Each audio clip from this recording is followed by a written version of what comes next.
All right, welcome to the Lay Down Podcast, episode 9 of the Lay 9. Down Podcast. We've been doing this Of for 9 course, weeks. That's crazy. yeah, it feels like we started this like 2 weeks ago, That's but crazy. back here 9 weeks, like over 2 months now. But we are back. I'm back, of course, donning my 18 Peyton Manning jersey. We're working on a Peyton Manning jersey video right now. Lenny's working on a Peyton Manning video that I wrote the script for. He is editing. I'm editing. And also, top 10 offenses of all time coming soon. Of course, the 2013 Broncos will be on it, obviously. Where will they rank, though? I'm not watching the video if no Peyton video or Peyton offense is going to be on it. There may be a couple. But there's got to be a Bill Walsh like 89 Niners, probably 88 Niners. Just because there is a Niners one that's on it, but it may not be the one you expect. Maybe 95. I don't know. Maybe one of those years they didn't win the Super Bowl, but they were. Lenny, how do you feel though? How are you feeling right now? I haven't had a lot of stuff to do. I've been trying to figure out like without football, right? Like on the weekend, it's just been like a lot more empty.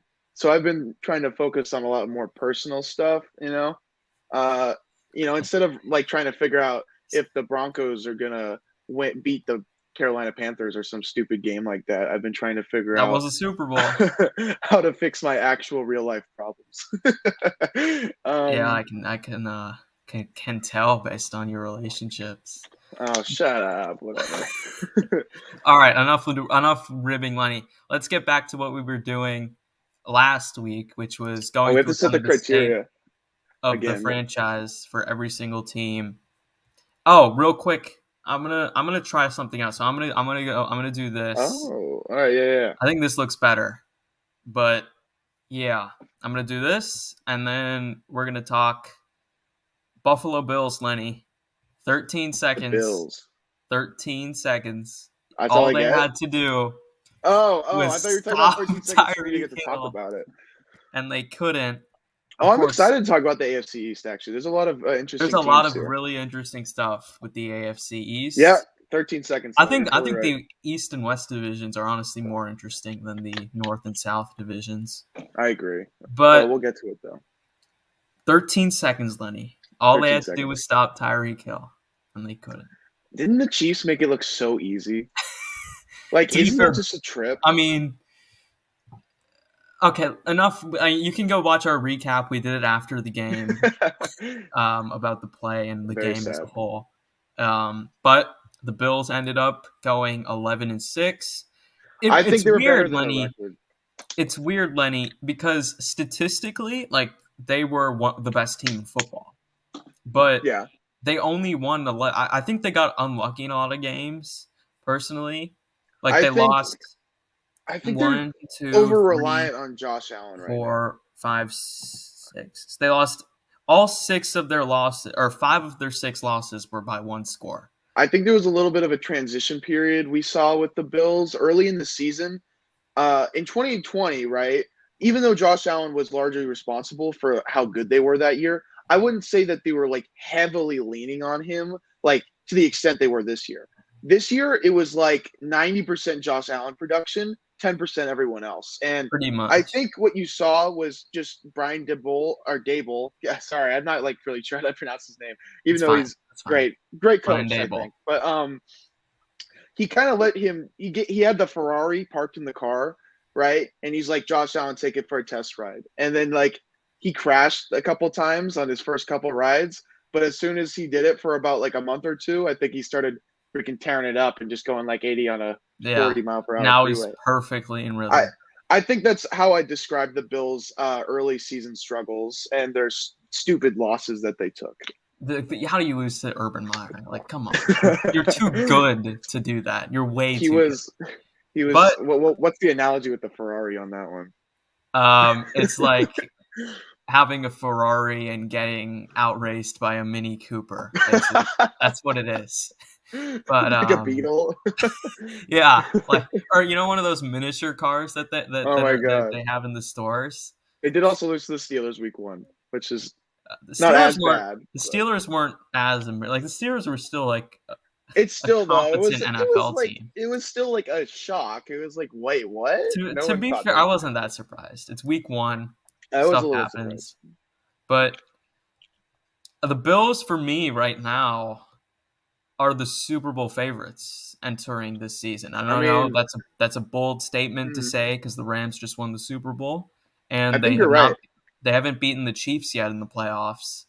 But I think the Bills right now return the best quarterback in the NFL. I know that may be a big statement. I do think Josh Allen is at least second. He's with Patrick Mahomes. I think those are the two that are fighting for that one spot. But I think off of the last 2 seasons, Josh Allen has outplayed him personally, in my opinion, when you factor everything in. I think you're talking about Rodgers, right? Rodgers in that conversation too. Yeah. Rodgers and Mahomes. Okay, so I think Josh Allen is probably better than Rodgers just because he has this very similar offense in the term he has one like really big threat that he goes to a lot, and he has a great offensive coordinator, or a really good one at the very least. And his O-line wasn't great this year, but he was good enough. And I think he's more impressive. He's been more impressive to me. I think when you compare him to Rodgers and Mahomes, they all have great offensive systems, but I think he's asked to do more. Like with Rodgers, Rodgers has a good run game. Rodgers has had a better offensive line. I do think Davante Adams is better than Stephon Diggs. I don't know how big that margin is. I don't think that's an argument anymore. Yeah. And I just think Rodgers has faced probably easier defenses. I just think Rodgers' life has become so much easier over the last couple of years. And Mahomes, of course, has had one of the best situations in the NFL history, really. Yep. I mean, especially coming into the league. Just he's been set up for success in so many situations. I think you can kind of compare it with the Bills, but I don't think it's nearly as, you know what I mean? It's not. They're like a juiced Bills, basically. Yeah. And I just think right now, physically, with Rodgers, he's better. Like he's better off structure. He's better when throwing off platform. He makes more off platform throws. He has a better arm. He's more mobile. He's bigger. He can just do more than Rodgers can in the offense right now. The one thing I would be like, this is something that he's better at. Is just decision making. Of course, yes. Which, Rodgers is obviously like the second best decision maker if you want to still count Brady. He is. Brady is the best. Come on, Brady. Well, I know. I'm just saying, putting it out there. Okay. Lenny is still so unwilling to doubt this man that he's not even willing. I really don't even think he's gonna. I don't even accept that he's retired right now. I'm gonna be honest. I don't even think he's retired. You have to see a week of NFL football. I need to see him get enshrined. I need to see him get enshrined to the Hall of Fame before I'm like, okay, he's done. Okay. What was I saying? Decision making. Okay, yeah, decision making. Josh Allen. I think the reason that he doesn't make decisions like Rodgers is just because. Number one, he hasn't been around the league for as long. He's figured out football for the last 3 years. Rodgers has been around it for the last 15, 20 years, I think. And number two, Josh Allen in this offense is asked to make a lot more big splash plays. Rodgers is we want you to make big plays, but it's not a priority. Rodgers right now is a better version of what Breeze was. He has a better arm. He's a better version of what Breeze was in his final years. I think it's a good assessment. Arm talent is obviously way better. Yeah, arm talent's way better, but I don't think Rodgers has the arm he did a decade ago. I think that's pretty obvious. It still has a really good arm. It still has a great arm. Top 10, top 5. But I think Josh Allen last year did improve, and I think he has improved as a decision maker each year in the NFL. And I kind of look at, when I compare him to Mahomes, I look at the trajectory that both those players have gone. Mahomes has kind of stayed the same. If anything, Mahomes has kind of gone down a little bit season by season. Since 2018? Yeah, since 2018. 2019 and 2020 wasn't noticeable, but I think that it became a little noticeable this year at times with him, that he has kind of plateaued a little bit from the just God level he was a couple years ago. Mm-hmm. And Josh Allen's gotten better, I think, every season. And I do think the last 2 years, you could make a very good argument Josh Allen has been better than Patrick Mahomes when factoring in who they're playing with and that kind of stuff. I agree. Last year, the Bills' defense wasn't great. He was asked to carry not a bad offense, but not necessarily Not a like a Mahomes-like loaded, offense. exactly, a loaded offense. Yeah. He doesn't have Andy Reid. I love Brian DeBall. Sorry, I still can't say his name, but I love him. But he's not Andy Reid. No one's gonna be Andy Reid. Dude's like probably a top 3 coordinator, top 2 coordinator in the NFL right now. Maybe the He's a last Hall 20 of Fame years, to be coach. honest. Yes. And Josh Allen simply like just from eye test alone, because another thing with Josh Allen is he doesn't have the greatest stats, but like eye test alone, I watch the game. I just look at Josh Allen, everything around him, and I'm like, this guy just looks better. I don't know if you Yeah. get that kind of vibe too, but that's what I Look, feel. and you do have to, and he has enough production to where it's like, yeah, okay, he's. I remember Barry McCockner had a similar like thing with he was kind of like John Elway, like you just have to kind of have to watch it. You know what I mean? Yeah. The stats But aren't necessarily there. enough But on you have Josh to watch Allen. This is about the Bills, not yeah. just Josh Allen. It might But as well be Josh Allen. I just wanted to include that real quickly because you have to obviously talk about Josh Allen. But I think the Bills right now, they are the Super Bowl favorites for me personally, and I think for Lenny as well. I think he'd agree with me. I think there's too many X factors with every other team right now. The Chiefs, their defense is looking incredibly suspect without Tyrann Mathieu and Javarius Ward. Even this year, it's them or the Rams for me right now. The Rams, you could argue we don't know if their free agents are coming back. The Bills just simply have one of the best rosters in the NFL, and they have the least in the questions NFL. to them right now. I think the biggest question for me is number one, what are they going to do without Brian DeBull? Like, are they going to be able to find a good that's replacement? A good point because we've seen offenses lose a coordinator. Like I saw it with my Falcons. You lose a coordinator and you go from great to good just like that. Yep. So, that is a big loss, but I think Josh Allen's talented enough. Like, remember, Brett Favre lost Mike Holmgren and was still successful. That is true. So, it's possible to sustain coordinator changes. Brady's had millions, it feels like. I think the reason I'm not worried about it is because the Bills have shown that they are capable of creating coaches throughout their own staff that are willing or that capable of taking the next step up. You know what I mean? Right. I don't know if they're taking someone outside, but I just trust this organization to make the right move. They're too good. They're too good of an organization right now to not have a plan in place. Yeah. So my, number two, I had a second thing that I might question with the Bills. It's not really a big question mark. Number one, this is like kind of just receiver, like offensive talent in general. Like I know they have a lot of really good parts of this offense. They have a solid offensive line, I think. They have a really good receiver in Stephon Diggs, but they don't really have anyone past those two players. I don't think – not players, but you know what I mean. A player and a position group.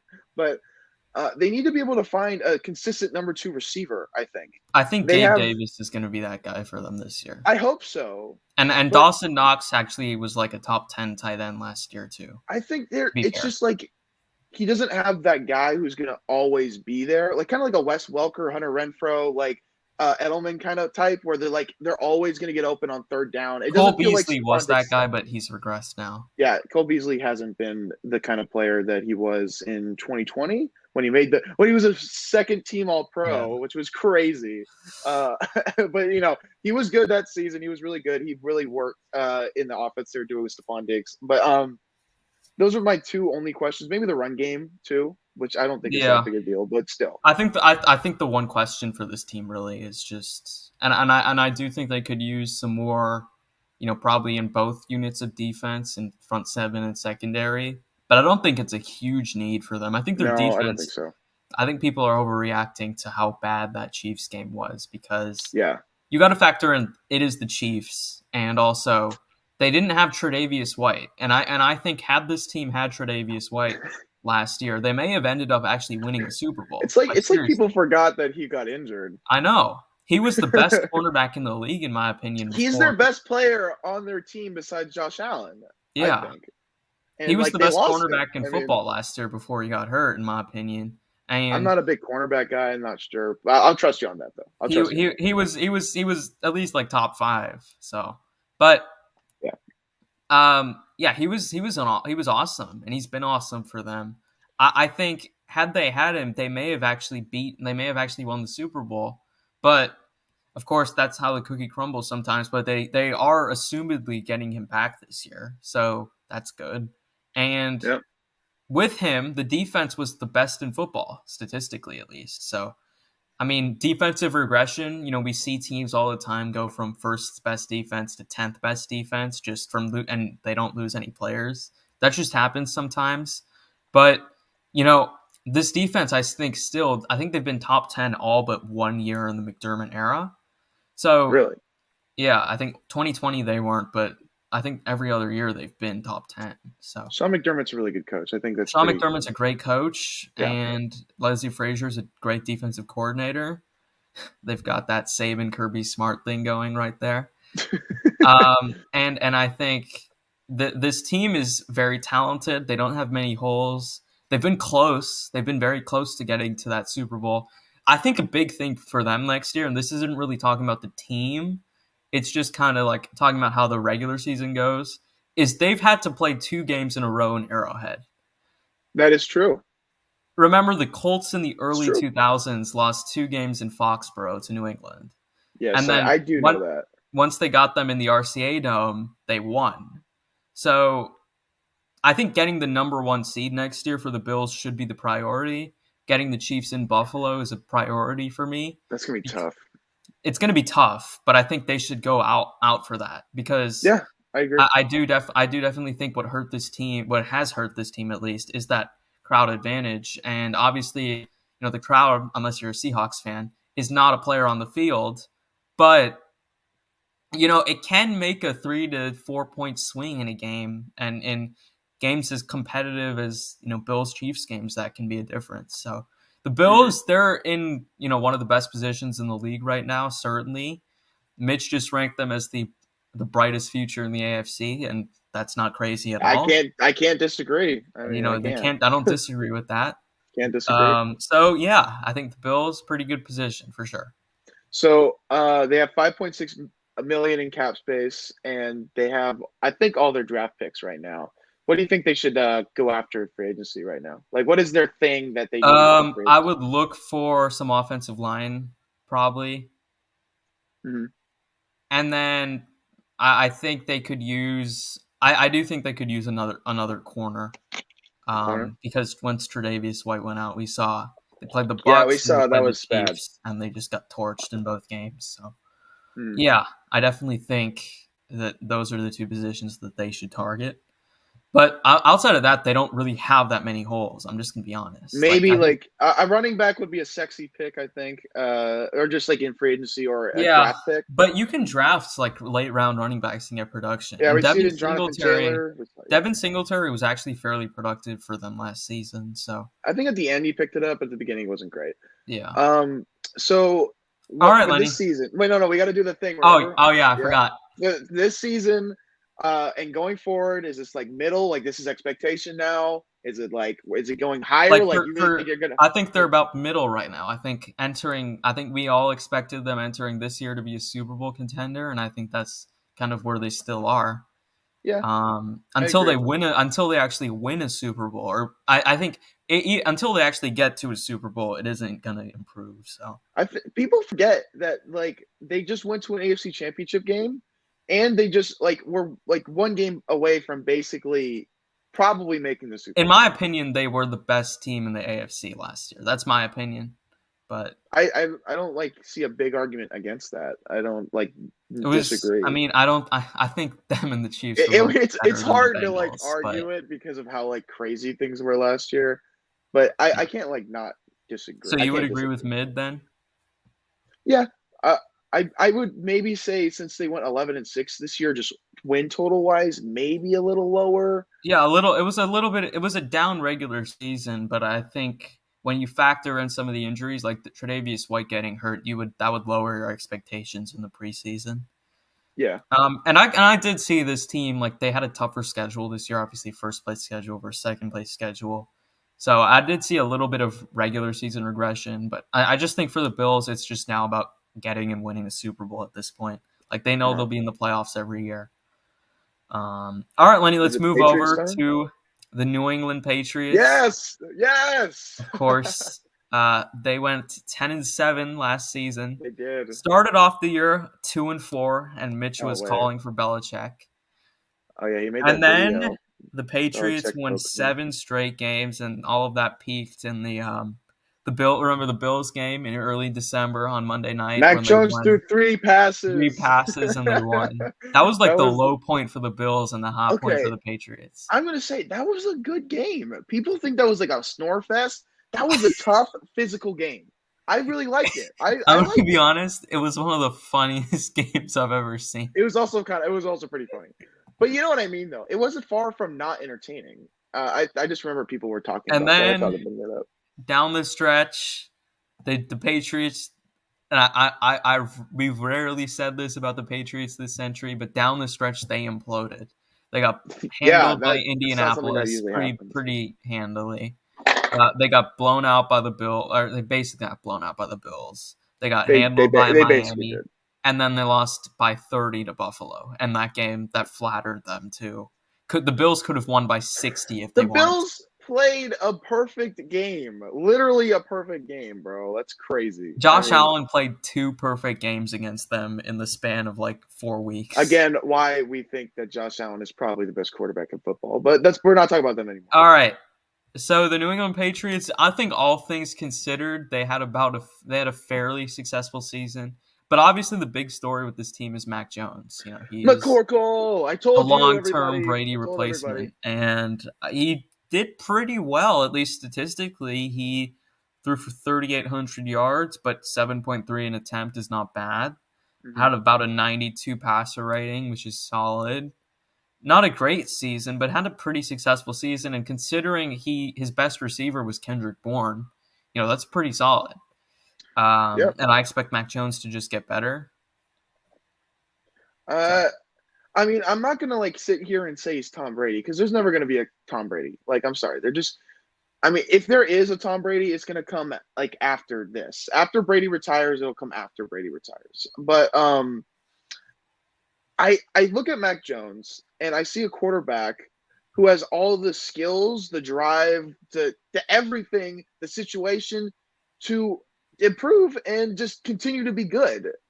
This year, he wasn't great. Like, he wasn't top 10 or like top 16, or maybe not even top 16. You could argue he was top 16, but that's besides the point. My point is that he didn't have a lot working with him on offense, despite what people would tell you. He just didn't have a great receiving core. And, you know, going from Alabama, going to his receiving weapons to New England is probably a jump. I mean, you figure.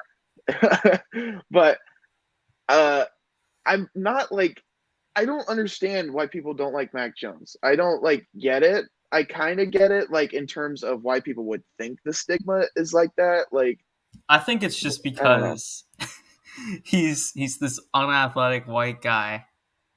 He's like Brady. Yeah, but like, dude, people say he doesn't have like a high ceiling. People just hate pocket passers now, man.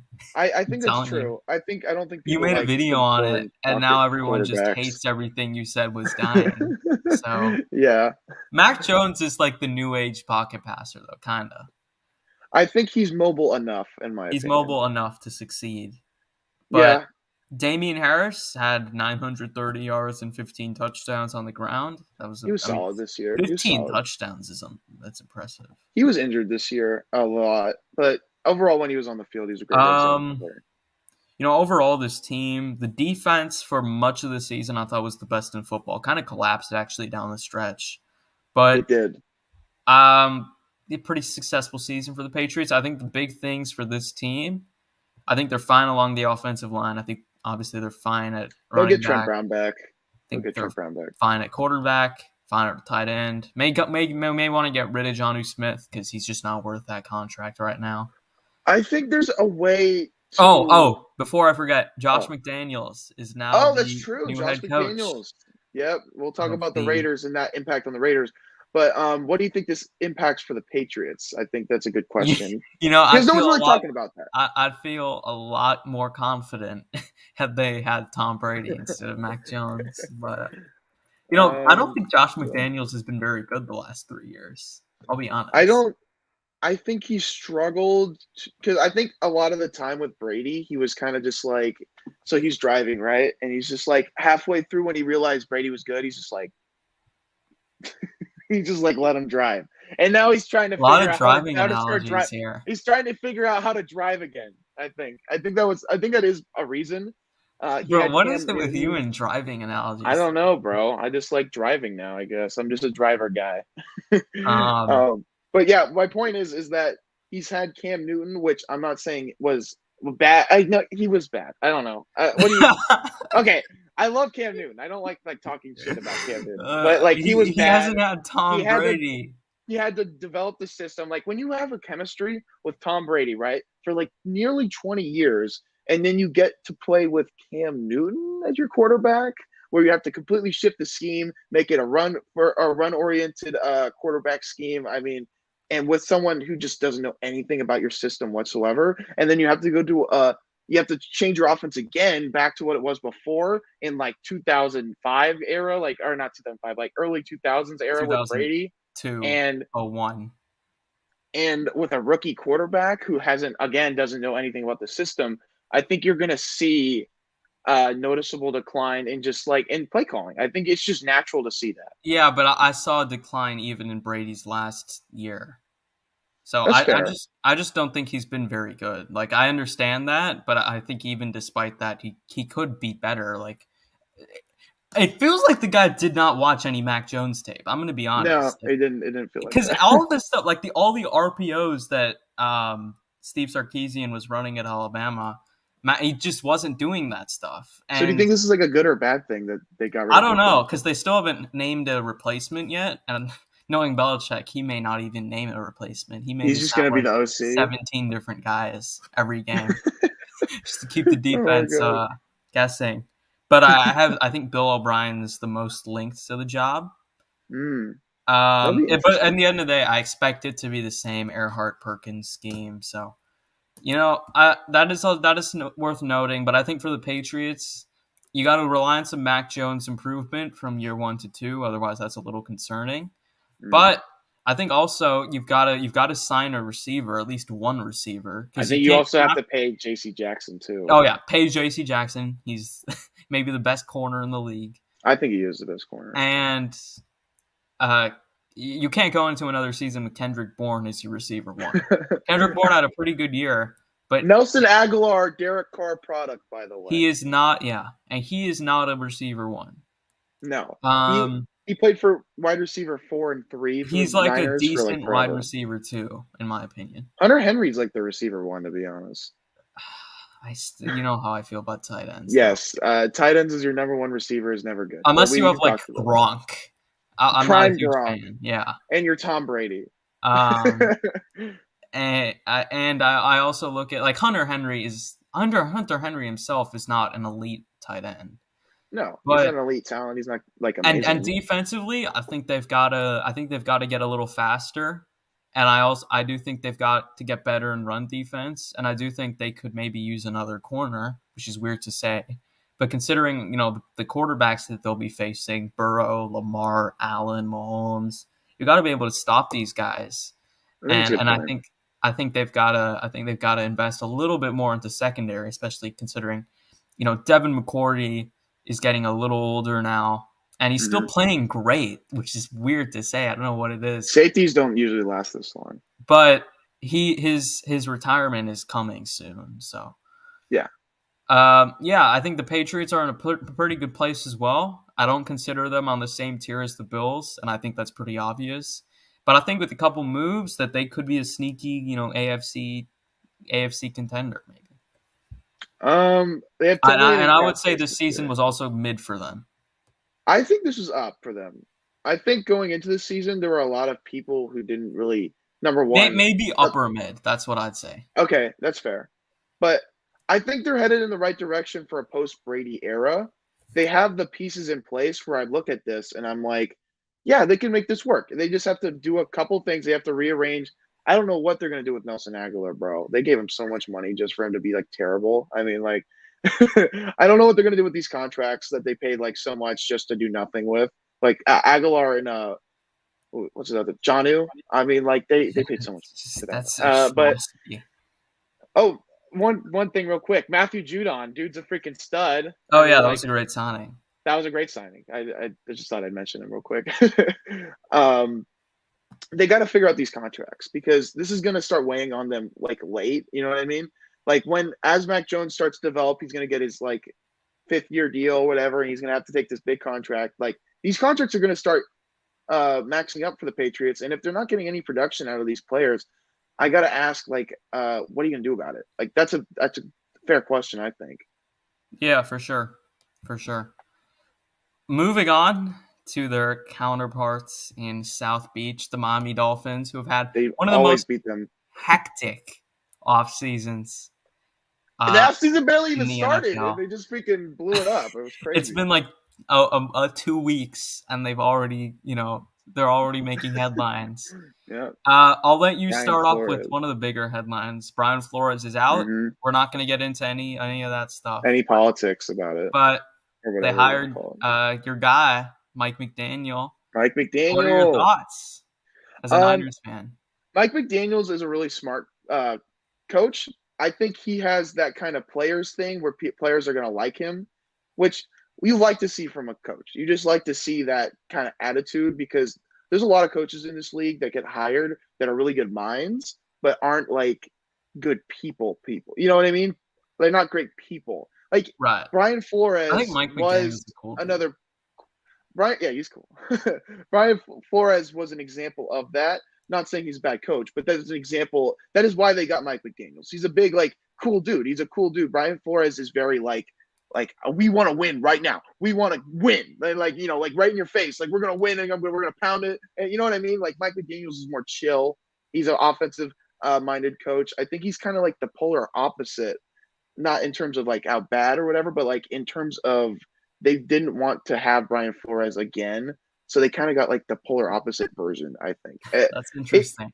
It's true though, right? Because it's like you see a lot of the personality traits and how he operates on offense. You're like, this is not like the same person. Like this is completely different than what they had before. And I think he offers a lot of good stuff. But is he going to be a great head coach? I'm not sure. I'm not sure how involved he was with the Shanahan scheme in general. But I think he's been around it long enough to where he's going to have a basic knowledge of how to get production out of the playmakers they have, like Jalen Waddle. Yeah, so he was on the Falcons in 2016 as an assistant. That is true. Feels like you guys have stolen all our assistants from that team, but and our center. But and your center, he's done really well. I think as the Niners offensive coordinator, they were one of the more creative teams, obviously. And a lot of that has to do with Kyle Shanahan drawing up as many different screen passes as he can. But Mike McDaniel, I do think, has learned a lot from that. And they got him in to improve Tua. I do think Tua is getting a little bit too much hate for how he played last year because he wasn't that bad. He wasn't that bad. He wasn't that bad. I think Mitch hates on him a little too much. Considering he was playing with like one of the 3 worst offensive lines in football. Yep. That's that, and let's get into this. I think the offensive line is the position that they've got to start investing. Like, yeah, they need to. I don't know what they've been doing for the last how many years. They keep like drafting and like signing these mid guys, and they think that it'll improve. But their consistency to be one of the worst offensive lines of the league. It's becoming impressive, Lenny. It's like. You know how like GMs have to go through like this rigorous process to figure out like exactly what they want to do in the offseason? Yeah. They like it's like they look at the board, right? They're looking at it and they're like, offensive line, like I think we're good there. I like a lot of the players we have there every year, and it never works. And they're like, we don't need to invest in that. And it's like I will say that Robert Hunt dude that they have is pretty solid, but outside of that, no, it's a complete mess. No, it's complete. A mess right now. I think the defense is pretty good, but I think it could see a regression without Flores, without Brian Flores. Mm-hmm. But I think the offense is probably going to be better. So that'll be interesting to see. I think you gotta go down with this team right now, just based on the vibes. You have to. But I wouldn't surprise me if they surpass expectations. I don't think it's all. Here's a question. I just thought of this. How do you think the locker room's going to react to such a difference in That's the head problem, coaching? Lenny. I don't know. I don't know. I don't know, A lot of the honestly. players on I Twitter wish seem I like did. they were very attached to Brian Flores, and just having such a different kind of coach being your head coach after you were so bought in as a players, as a team, at that one guy. I don't know how that's going to correlate. Right. It's just been so much drama with this team, and it's just such a different direction. I don't know. It's going to be really interesting in Miami. I think it's going to come down to, I think, mainly Tua's development, whether Mike McDaniels is that guy and is able to do that for Tua, and whether or not this defense can stay good without Brian Flores. I think those are the three Also, main things. Starting off 1-7 again is not exactly a great idea. I mean, people forget that Brian Flores did start the season 1-7. Even though I'm not lost the Jags. Yeah. Even though I'm not gonna sit here and say Brian Flores is terrible, because I don't think he's terrible. But he did start the year 1-7. Come on. We gotta remember that at the very least. Right. All right, the New York Jets. Let's not spend too much time on this. No, it's not. Robert Saleh's the guy there, I think. I think Saleh's better than people think he is, but I still think he's pretty bad. I don't know how to think of him. He had a terrible team last year, but he wasn't good. Zach Wilson was terrible for most of the year. Had a couple decent games at the end. I do think Zach Wilson, he has a lot of potential. He reminds me of a young Matt Stafford a little. You only say that because Mitch says it 10 times every freaking week. That's true. And I never want to bet against Mitch again after basically, we know what's happened. But yes, we know everything that's happened. Zach Wilson showed some flashes at the end of the year. I'll say that.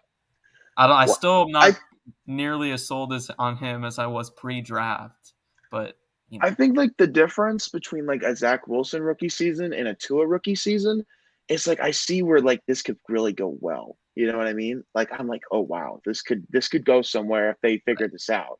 With Tua, it was always I don't know why I'm comparing him to Tua, but I'm comparing him to Tua for some reason. But with Tua, it was kind of oh, okay, he could be good, maybe. Yeah, so the thing with Tua is his numbers were pretty good. But there would be games where Tua was putting up decent numbers, and it's this guy has not had to make one difficult throw yet. So Zach Wilson's also been asked to do a lot. Mekhi Becton was injured for most of the year too. Let's be honest, this team stinks, Lenny. This team does stink. This team stinks from top to bottom. Corey Davis is their number one receiver, dude, and people think he was good enough. Their leading receiver had 538 yards. What? No, you're lying. Now I gotta look this up. No. I'm serious. I'm on Pro Football Reference right now. Oh my god, that is ridiculous. Elijah Moore led the team. I like Elijah Moore. He's pretty good. Led the team in receiving with 538. He's pretty good. 500 yards. I liked him out of college. I'm not sure about anything right now.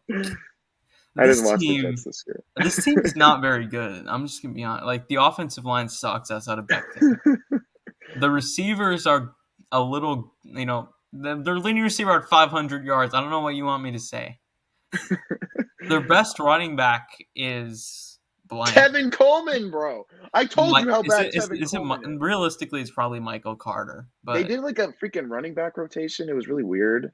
They tried to do a Shanahan scheme thing where Mostert was. Yeah, because they have Matt LaFleur's brother. As exactly. They tried to do a weird. Even though there was only one actually kind of good running back, they tried to cycle anyway, which is really weird to me. But and it didn't work. It didn't work at all. The defense was quite possibly was the worst in the league last year. Oh my god! Seriously, Darrelle Revis. They're bad defense. The Texans and the Lions defenses stink. There's some players, I guess. But they play with effort sometimes. That's true. The Jets defense played with zero heart, zero effort. I remember Durcan on BLV versus Consensus. We were. It was. I don't remember when it was, but I said Mitch may have actually said there are some defenses like the Jets, and Durcan said they do that. They do have that one corner. He's pretty good. He couldn't even name his name. How good can you be if you forget your name, right? Yeah, it may have been Bryce Hall, but I think it was Bryce Hall, but I don't God, know. This team. I think they'll probably actually be more competitive next year because Zach Wilson expected. It's hard to get worse than this. It's also hard to get worse. That is fair, but it's hard to get worse. This team is awful, straight up. It's terrible. At least I would consider this kind of up because it's not Adam Gase anymore. Yeah, okay. You know what I mean? Okay. Yeah. I would, you know what I mean? Fair. Like when it was with Adam Gase, it was just like there is no that's future the one with time this I'll team. accept the There's up no answer present. from a 4-13 team. Yeah. There's with Adam Gase, it was like there's no future, there's no present, there's no anything on this team. This is just like the worst thing I've ever seen. That was some terrible days. But now it's kind of like, okay, you still really suck. They have a direction. Like you have maybe a direction if you want to do it. With Adam Gase, I don't know. Which is better. You know, like it was better, and they have like opportunities here, but they have to like hit on these guys. They have to hit on these draft picks, and they have to hit on these free agents. Like I was talking about, it doesn't matter how much cap space you have. It doesn't matter how much draft picks you have. You need to actually make the right picks at those draft picks. Just because you have the first overall pick doesn't mean you're necessarily going to get a franchise player. You got to make the right pick. And we got to see that from the Jets, which they haven't done since like 2008 or 2000, whenever they started drafting. The Jets are like players. They have like 2 good years a decade, and outside of that, they're absolutely terrible. I think you only say that because like they had that 1-2 year. I don't think they really had. They had like two. They're mentioned in the Peyton script. I don't like the Jets because they beat Peyton a couple times. They also beat the Patriots too. Yeah, that's true. Mark Sanchez. But Darrell Revis. Let's move on to some more. They have a corner named Lamar Jackson, and he's like their third corner. He was actually the one that Henry Ruggs beat on the cover 0 last year. Oh man, which is also really funny. So yeah, I just wanted to mention that. I really want Lamar Jackson to throw an interception to Lamar Jackson. I think Lamar Jackson, the quarterback, is probably better at cornerback. That's not entirely inaccurate. He's got the speed, man. All right, let's move on to an actual good team, the Kansas City Chiefs. Oh wow, this is a big upgrade. I think had their easily worst season in the Patrick Mahomes era this year, and still was an overtime interception away from going back to the Super Bowl. And everybody's like, "Oh my God, this is a disaster," because they had one blown lead. As usual, as sports fans, we overreact. Yeah. Mahomes went from the greatest player in NFL history after the Bills game to, is this guy even better than Joe Burrow anymore? After the AFC title game, and that just shows the level of overreaction on both sides that there's been. But Mahomes, regardless of if you think he's the best player in NFL history or worse than Joe Burrow, is an awesome player. Obviously, he's arguably the best quarterback in the league. I think this team, it's weird. What do you think they're going to do with the running back position? I don't think they do anything. I think they might re-sign Jerick McKinnon, because he really fit their system this year a lot better than Clyde Edwards-Helaire, in my opinion. Right. And I don't think they touch it, really. I don't think they're, like, concerned. I think they have way too many question marks on defense to really be like, we need a running back right now. You know what I mean? What else with the Chiefs? Oh, yeah. Their free agents on defense is very concerning to me. Yeah, Tyrann Mathieu. Oh, do you want to like talk about something else first, or? Yeah, I'm about to get to the defense just real quick. Okay. Quickly, like recapping the offense. Tyreek Hill is in his prime. Obviously, is one of the best receivers in the league. He's kind of getting a little older, though. You don't he's like that 28. That's still in his prime. I'm just saying, like with these speed guys. I'm just saying 28 is still peak physical. Like I'm talking like 3 or 4 years in the future at this point. Yeah, in a couple. I'm just talking about like going into next year with this. That's true. Okay. I will. If you want to say someone's getting old, Travis Kelce's turning 33. Yeah, that's a little concerning. And I did. Yeah. There was a draw. To be fair to Kelce, he did have arguably the greatest statistical season last year in 2020 for all tight ends. But 2020, yeah, he did drop off a bit this year. And he's turning 33, so maybe you can expect a little bit more regression next year. But he should still be one of the best tight ends in the league at the very He's least. not going to be like awful or anything. He's still going to be Travis Kelce. He's going to get like 1,000 yards. I think Nicole Hardman kind of came on for this team at the end of the year. He had 60 catches, 700 yards. That's actually decent production. Mm-hmm. He was solid. Pringle has been improving, but I still don't know if they have a great player at like the receiver too. But they have solid enough guys. The offensive line, I think, is the area that if I'm a Chiefs fan, I'm like excited about. I'm like 99% sure they're going to get Orlando Brown Jr. back because they traded a first round pick. They definitely will. Creed Humphrey is the best center in the league. Mm-hmm. The other like the Trey Smith guy that they drafted was actually good for them. The entire offensive line I thought played well last year. Yeah, I don't think there was really I think that's the area that like I look at this team as, and it's like, okay, maybe the skill guys decline a little bit, but the offensive line might be their best. Like this is probably the most talented line they've ever had with Mahomes. So I think that's a positive note. I just think they've maybe got to incorporate a little bit more of a run game to them now.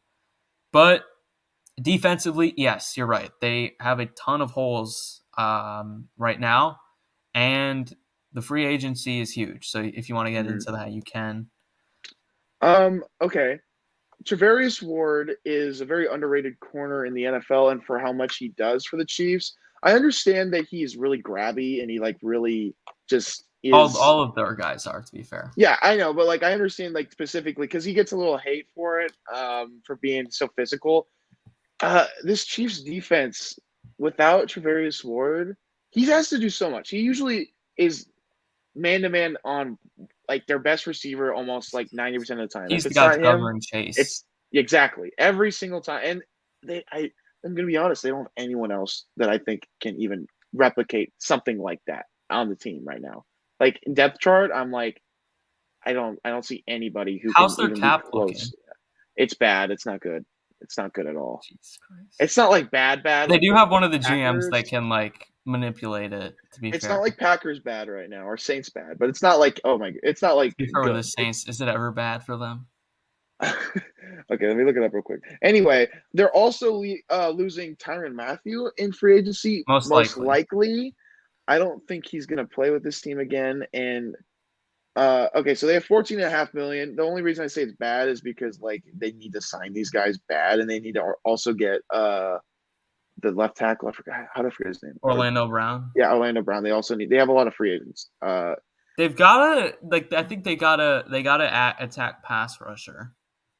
They're no longer in the position where they can trade picks away for Frank Clark and dumb trades like that, or they can pick running backs in the first round. Like this team has holes, dude. Like that was like a luxury. They won a Super Bowl 2 years ago. Credit to them, but I think they got a little bit, drunk off the champagne, and they're like, "Yeah, we're the perfect team." No, you're not. There's no such thing as the perfect team. I mean, even 07 Brady and the 2007 Patriots kept most of their starters, and then unless you're the 72 Dolphins, you're not allowed to say that. Yeah, exactly. But the Chiefs, they definitely have to attack pass rusher and run defense. This run defense continuously sucks every year. The linebacker position's a huge position to need. I think corner is a pretty big I don't know. I like their the entire defense really is a huge concern to me. I like the Chiefs linebackers actually. I like how young they are. I like Willie Gay. Outside of that, I don't see anybody that excites me.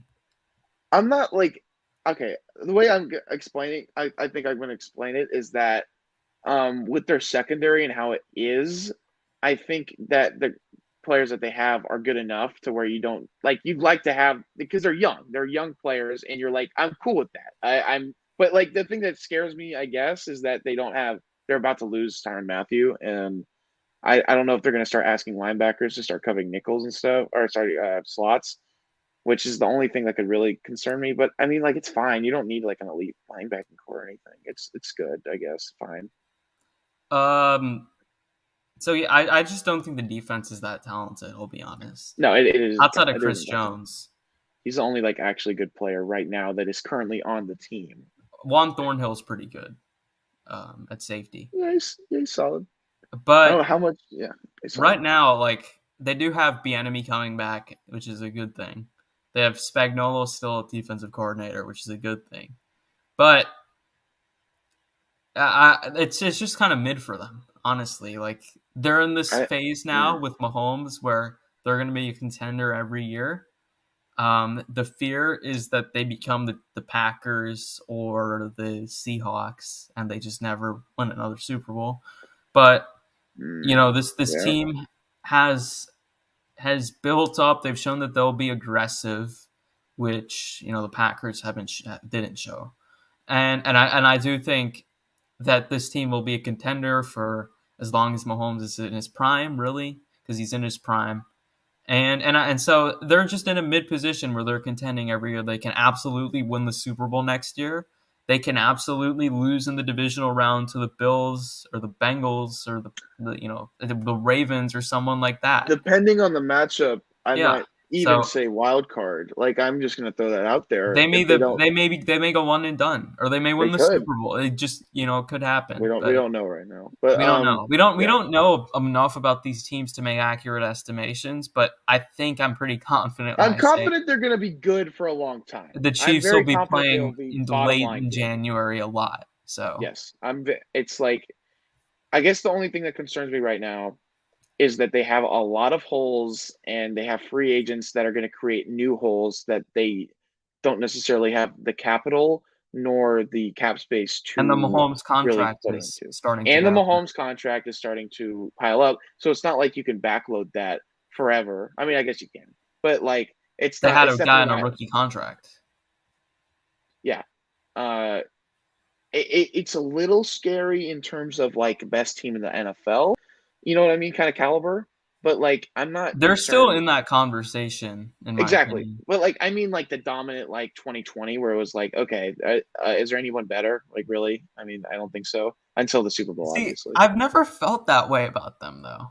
I've always kind of felt like I've never felt like the Chiefs. Maybe 2020 is the one year in the regular season, but I've never felt like the Chiefs were just the clear cut. Like, I never felt like there were years like in 2016 with the Patriots.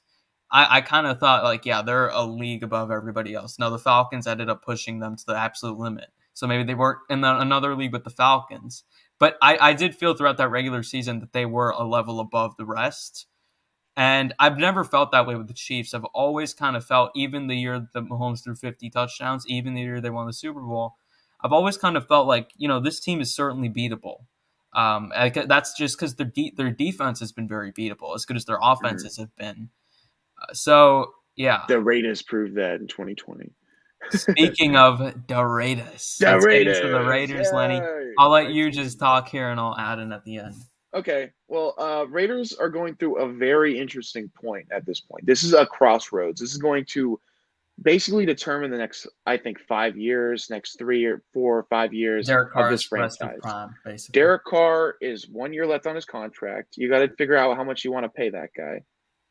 Okay, well, actually, first off, I want to talk about this season, just real quick.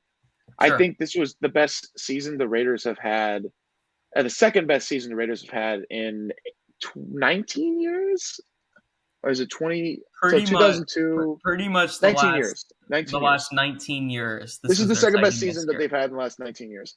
I by no means think this roster was amazing. I don't even think it was really that good. But the fact that we made a playoff game and we were one play away from tying the Super Bowl appearance like Bengals in the playoffs is just astounding to me. And I am so proud as a fan to be like a fan of the Raiders, which is something that like no one said like in the last since 2016, and no one said anything like that since 2002. So anyway, with all the stuff that happened, we don't have to talk about it, but like all the stuff that happened. But this team is at a crossroads because there's a new coach, number one, new coach. We don't know how good he's going to be. Josh McDaniels. I think he's going to be good with this team. Derek Carr has been asked to do almost everything as a Raider. And I watch Raiders games, and it's like, can they make him do less, please? Like, if they can't, they have to like. I mean, he threw like 4,800 yards this year because they passed almost every play. Point is, Josh McDaniels is a really good coordinator at taking the ball out of the quarterback's hand. without actually doing that. He did that with Tom Brady. He did that with Mac Jones this year. He did it with Cam Newton a little bit, but I think that could be pretty good for the Raiders. I think he's going to be solid for us at least this year. So big problem, Derek Carr. How much do we pay Derek Carr? What do you think? How much do you think we should pay him? I'd say like mid-30s maybe. Mid-30s? Judging by the current market, like 35, 36 is probably fair. I don't know if I'd quite go to that 40 part, but as a team, I think he's certainly in the 30s. I think I look at Derek Carr right now as a guy that's in his prime, as a guy that is a top. I'll be safe and say top 12, but has stretches where he's better than that guy in the league. That's fair. And has carried your football team for the last couple of seasons. I think we're at a very snappy start. I do think you've got to try and keep him. Mm-hmm. I totally agree. I don't know what a Derek Carr-less Raiders looks like because I haven't been there. But the prospect of losing him, pretty. Yeah, it sounds really bad. But anyway, I look throughout this roster. I see a lot of holes. The offensive line, it's a liability at this point. It is terrible. Colton Miller is the only good player on it. Andre James is like okay, I guess. Everyone else is terrible or bad. We need to do something about the O-line. That's just number one. That's priority one. On receiver standpoint, I like Hunter Renfrow, but I would really like an actually reliable outside receiver who can stretch the field. And I think a player that we should pick up is Brandon Cooks. He has the Patriots connection with Josh McDaniels. I think he stretches the field the way we want him to. He's a reliable target. He's been doing really good with the Texans, even with the quarterback situation going on right now. He's going to be like a second-round pick, maybe even less than that, because no one really cares about the Texans or anything. But I think Brandon Cooks would be a really good pickup. But we need that outside receiver who's going to stretch the field. That's what I think you need the most is the outside receiver. Because Carr does have a pretty underrated arm, in my opinion. He was slinging it with runs, bro. I'm telling you, he was. You've got to be able to stretch the field. So it opens up the entire offense, especially in a Josh McDaniels like underneath system. On defense, I like a lot of the players we have on defense, but I also don't like a lot of the players we have on defense. So we had a cover 3 system last year, and we're most likely going to move to a 3-4. I don't know how that affects Max Crosby's production, but I think he'll be fine. He's Max Crosby. I think he's going to be pretty good anyway. But we need to fill holes at the cornerback position if we don't get Casey Hayward back. That's going to be a big problem if we don't have Casey Hayward back. Nate Hobbs, I really like at the nickel. Trayvon Mullen might be good, but the major reason that the Raiders defense was solid, like at least solid last year, was because Casey Hayward was one of the best corners in football last year. He was really good this year. And we need to fill that position at corner if we're looking to replicate any of the success we had on defense this year. Jonathan Abram's a liability in coverage. I think we need to get rid of him. I love Jonathan Abram for a player, like not as a player, as a person. He's a really cool dude, but we need someone who actually can cover people or just do anything other than stop the run. Trayvon Moehrig, I think, is really nice. And safety, I think he's just really nice. He's a really good player. D tackles. He's like a nice guy, or no, he's actually good. He's like actually good. He actually cleans up plays. Like he's really good at making sure things don't get crazy, like downfield. He's a good player. Anyway, D tackle. This is like the thing I'm kind of concerned about. I think we should draft that Georgia guy that's just huge. I don't remember. Jordan Davis. Yes, Jordan Davis. Because a lot of our players at D tackle are free agents this year, and they were on all on one year contracts, which I think I really like the rotation we had there. We had basically every 3 downs we'd rotate someone, and it was every player was fresh. But I don't think it's going to be like that anymore, just because I don't know. I don't feel like that. We have so many free agents at D tackle. I don't think we're going to re-sign a lot of them. I think we should get Jordan Davis. I think it'd be perfect for a 3-4, just to have someone just eat up the middle like that for the run. We'll say you cannot play him on pass downs, but when you need him for run downs, we don't need pass rush, bro. Like Yes, we have Max Crosby and Yannick Ngakoue. I'm not really concerned about pass rush, which I didn't think I'd be saying last year. But anyway, on defense, quick recap of what I said. We need a corner if that's Casey Hayward. If that's not Casey Hayward, I'm not sure. But we need a number one corner still. We need to replace Jonathan Abram at safety and maybe a new outside linebacker. And you'd like to have either a rotation of D tackles or just one really good D tackle. I think that's for defense. That's the major things for me. Yeah, so Lenny pretty much covered it well with the Raiders. I wouldn't really add anything else. I would just say that the 2021 season was a pretty big success overall. Yeah, this is weird, but every single year we've been under John Gruden, we've had a better record every single year. 2018, 4 wins. 2019, 7 wins. 2020 8 wins, and then 2021, 10 wins. So maybe we'll get 11 to 12 wins the next year. We'll see. That feels very generous, optimistic. Yes. But yeah, I think this team is being a little bit too hyped up by Raiders fans right now. Whoa. It's just like I see the talent, but there's just too much uncertainty. Number one, there's too much uncertainty, and number two, we don't have like a lot of wow players. We don't have like big playmakers, and when we don't have big playmakers, there's a lot of holes. So yeah, overall, I like the direction this could go, and I don't like the direction this could go. This could go 2 different ways very easily right now this offseason. They need to get this right. Okay. Moving on to what I think may be your biggest problem. The Chargers? Which is that not only do you have to worry about Patrick Mahomes, you got to worry about Justin Herbert in your division, who I think is primed and ready to take a huge step up in 2022. Of course, the Chargers lost their last couple games, or they lost 3 of 4. The inexplainable loss to Houston in week 16. Oh yeah, they would have made the playoffs if they didn't was why they missed the playoffs. That was inexcusable. That is inexcusable. I agree. That is. I don't know terrible. how you lose to Houston. You're terrible. That's why. I'm just kidding. But, yeah. Not only did they lose to Houston, they were down 41-23. But Justin Herbert is a stud. I think he's a top 5 quarterback. I think this offense is not very talented. I think it's really overrated in talent wise. This defense is not very good.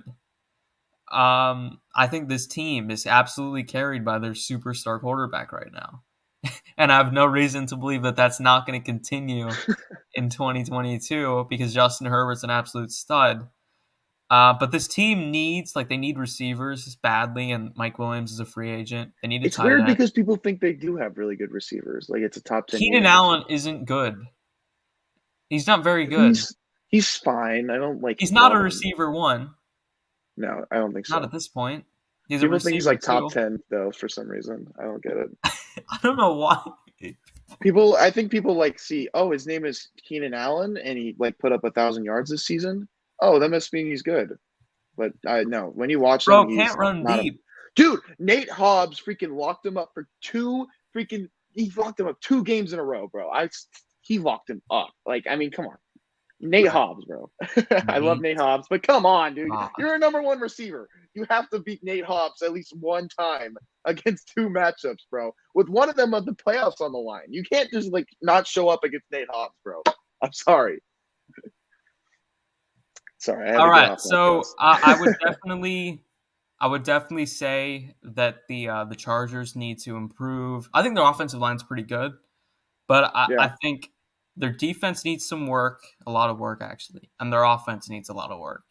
But they have cap space, and they are an up-and-coming team. The teams are going to want to play for in a city. The teams are going to want to, or the players are going to want to play in.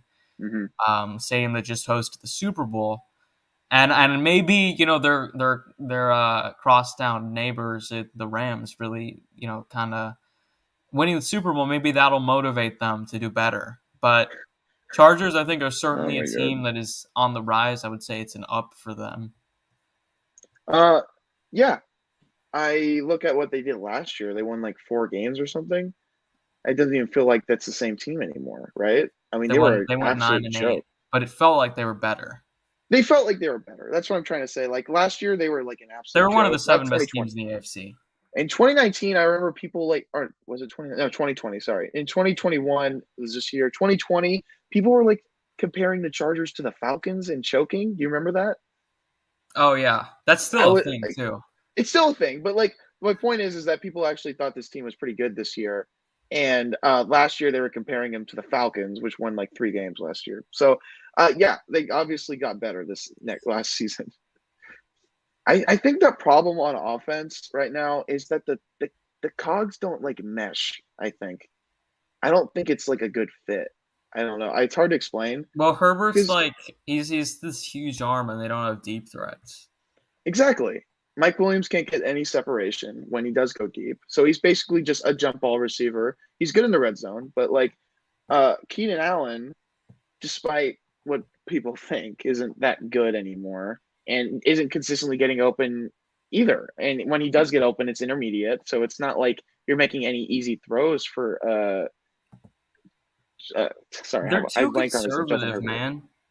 I don't like the coordinator, Joe Lombardi. I think he's too conservative. He plays him like he's Tom Brady when they have freaking Brett Favre at quarterback. So It's really annoying. It's weird. It is weird. I just don't think the cogs mesh. I don't think so. I don't know what the problem is. They're going to be They're going to make the playoffs next year. But they're the Chargers, bro. Like you never know with this team. Yeah, well, you never know, to be fair. But I would assume, giving the level of talent, that they will make the playoffs next year. On defense, what do you think like the big issue is? Like, is there an issue or the run defense sucks? Yes, they don't have any linebackers or like defensive tackles that can stop what was I going to say? The secondary is like I think they've got some nice pieces, but I also think there's certainly some big flaws in there. So I just think they could use some talent at all levels on defense. It's more than just like there's a huge problem. That's just kind of how I see it. Yeah. I look at on defense is they run this quarter system, right? Where you're really relying on your front 3, like because it's 3 in a quarter system, which weird. Joey Bosa also does too much work as a passer. They got to get someone else. Yeah. You're relying on your front 3, which worked in LA with the Rams. I guess still. But you don't have Aaron Donald. I mean? But you don't have Aaron Donald. That's exactly. You need a superstar D tackle against the run bottom line, like for this system to really work. And you don't have that right now. You have like bad players at D tackle. You have no one other than Joey Bosa after Melvin Ingram left. I don't. This quarter system just doesn't work when you don't have a run stuff. You're not a quarter system guy. Well, no, it works when you have talent. Or they just don't have the guys. Yeah, you're right. It's just it worked in LA, the other LA. I keep saying it like that, but with the Rams. But they don't have that personnel, and it's up to Brandon Staley to either number 1 adjust and realize that he doesn't have those players and find a different system for his scheme because he does have some solid players in the secondary, or number 2 find the players in free agency to make this system work, and he hasn't done that yet. Okay. So would you say this team's on the up? I mean, I would definitely say so, especially after last year. I think bottom line is that they have a top 5 quarterback and they have enough talent to where they're not going to be terrible. So I'm not like – I think they're going to be probably better, if not the same, just because they have a superstar quarterback. That's just usually what happens when you have a superstar quarterback. I think that's fair. Okay, so moving Broncos on to the last team. Oh, this is interesting, Broncos. The Denver Broncos. That's right. You only have freaking Peyton. I don't care about the Broncos. I'm just a Peyton guy. So Aaron Rodgers. That's the question. That's the only thing people care about with the Broncos, despite a really good roster. I think they have. It's literally the only thing that people have cared about with the Broncos. It feels like in like 5 years. And with Peyton Manning was the last time people cared. Yeah. But This is a weird. I just feel like if they don't get a quarterback, they're just gonna stay the same. I don't have a ton of opinions on them. I'll be honest. I have an opinion. I have opinions on them. People All right, what's very your much thought? underrate this roster. They have Roster's Patrick very Surtain. good. They have Patrick Surtain, really good corner this year. He was arguably Pro Bowler level. He was awesome this year. And he's a young player. They got him a rookie contract. They got him for a long time. Shelby Harris plays at D line. He's really good. I think he might be on the downswing just in generally because he's kind of old at this point. But still, really good player on the D line. They have Bradley Chubb, a great defensive end, or I guess linebacker you want to count about. Alexander Johnson, really good linebacker. They have Jesse. I just almost said Jesse Bates for some reason. But yeah, they have one of the best safety cores in the NFL, and they have this really stacked defense. I mean, like maybe you like after this offseason because they're losing AJ Boye, I believe, and one other player on the cornerback group. Jackson is a free agent. Kareem Jackson's free agent. You want to like maybe get depth at the cornerback position, but this defense is hardly not talented. I mean, this is a really talented group. No, it's a really talented defense. And on offense, I see maybe not a great offensive line, but I see enough playmakers on offense to where I'm excited to see what happens with a good quarterback. I see a really good, underrated, like people don't talk about this. Javonte Williams, I mean, he's really good. Right. And what teamed up with, what's his name? The other running back they have, I forgot his name. Melvin Gordon. Yeah, Melvin Gordon. That's a really good two-headed rush. I mean, that's really nice. You like that. And they have a lot of young receivers that are really good at creating separation. I'm not sure if any of them are especially like deep threats, but like you still really like the talent you have at receiver. Right. And at tight end, you have Noah Fant. He's pretty good. I like him.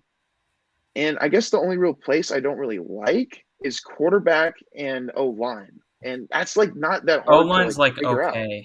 Yeah, but like everything else is really good. So it's like, I guess this team has one of the better rosters in the league. It kind of reminds me of the Bucks pre-Brady. They are a lot like that.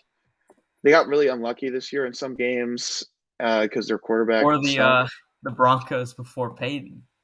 Or the Broncos before Peyton. Yeah, I don't know why. The Broncos always have a good roster, and they just never either have a quarterback or they have a superstar quarterback. But yeah.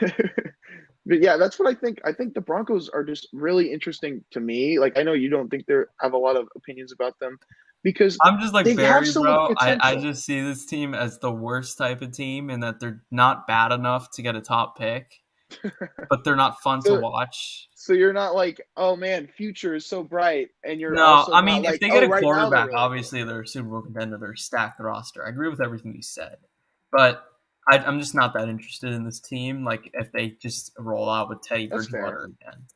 I like the team. Even like a Jimmy G would be decent for them. Maybe I just like the Broncos because they gave us like 4 wins in the last 2 years as a Raiders fan. I mean, that could be it. Yeah, Drew Lock threw 4 interceptions against the worst secondary I think I've ever seen in the 2020 Raiders. So, like, you know, I have a little soft spot in my heart. I'm not even joking. He did that. Look it up. This is a violation. But yeah, I like the Broncos. I don't know if it's because of that. It might be because of that. I don't have like a vindictiveness. Lenny likes you guys. Broncos fans, Lenny likes you guys because you're basically free wins. You're just a punching bag for us. So I don't. Even though the Broncos have been infinitely more successful than the Raiders since like the last 25 years. Yeah, Jesus Christ! I pity the Broncos right now. Lenny, you're so lucky you grew up, or you started watching football like after the Broncos like became average. Oh, bro! I mean, like if I had to watch Peyton Manning against this Raiders secondary, imagine, bro. I would. I mean, it happened like 8 times, but whatever. I get to watch Patrick Mahomes and Justin Herbert versus this. Yeah, you're not exactly deprived. I'm not in the clear yet. But anyway, yeah, that's what I think about the Broncos. I really like them. Oh wait, actually, we have to talk about the coach because they got a new coach. What do you think about Nathaniel Hackett, which is very much an Aaron Rodgers like. Okay, forget like his name. Like forget anything about how good he is as a coach. His name is Hack. He has Hack in his name. I'm sorry. Did I forget that his name has Hack in the name? Can you remember any coordinator or coach with a stupid name that has like a bad thing in it? Like Like imagine there's just this coach just like named Nathaniel Bad, Nathaniel Terrible. What? So like Kyle Shanahan? Oh, shut up! I'm not like that anymore. I've changed in Kyle Shanahan. But bottom line, this dude has an L name, and I think that it's going to cost this team. So does he have a worse name than Kyle Shanahan does face? I don't know, bro. It kind of looks like a rat. I'm not gonna lie. Kyle Shanahan's face, but I do think Hackett's a little bit undervalued. I think he's like fine. He's been around the league for a long time. He's been around really good offenses. He knows what it looks like. But like, I feel like this is just such an Aaron Rodgers. I want Aaron Rodgers so bad. Please give me Aaron Rodgers move. Desperation play. It's such a desperation play, which I don't like a team to do. I'd rather you just do your own thing and just kind of see what happens. But whatever. If you really want to go for Rodgers, I don't really care. All right, moving on to the NFC. We've been going on for a long time. At worst, he's just another punching bag. All right, Lenny. The Dallas Cowboys lost to your San Francisco 49ers. Yes, they did. Color me shocked. Dallas Cowboys lost a big game for like the umpteenth time since 1996. Oh, jeez. My guy, Peyton Manning, won more playoff games in 2006 than the Dallas Cowboys have since 1996. No, that's so sad. Oh, jeez. Lenny, you don't look sad at all. What are you talking about? That's so sad for Cowboys fans. I feel so bad. You know? That's your team eliminate stuff. Oh, man. Okay, yeah. We gotta go. Okay, this team's really good. They're really talented. Yeah. And they are absolutely not going to win the Super Bowl. Yes, they're absolutely not going to. So, I mean, Dak Prescott's a good quarterback for sure.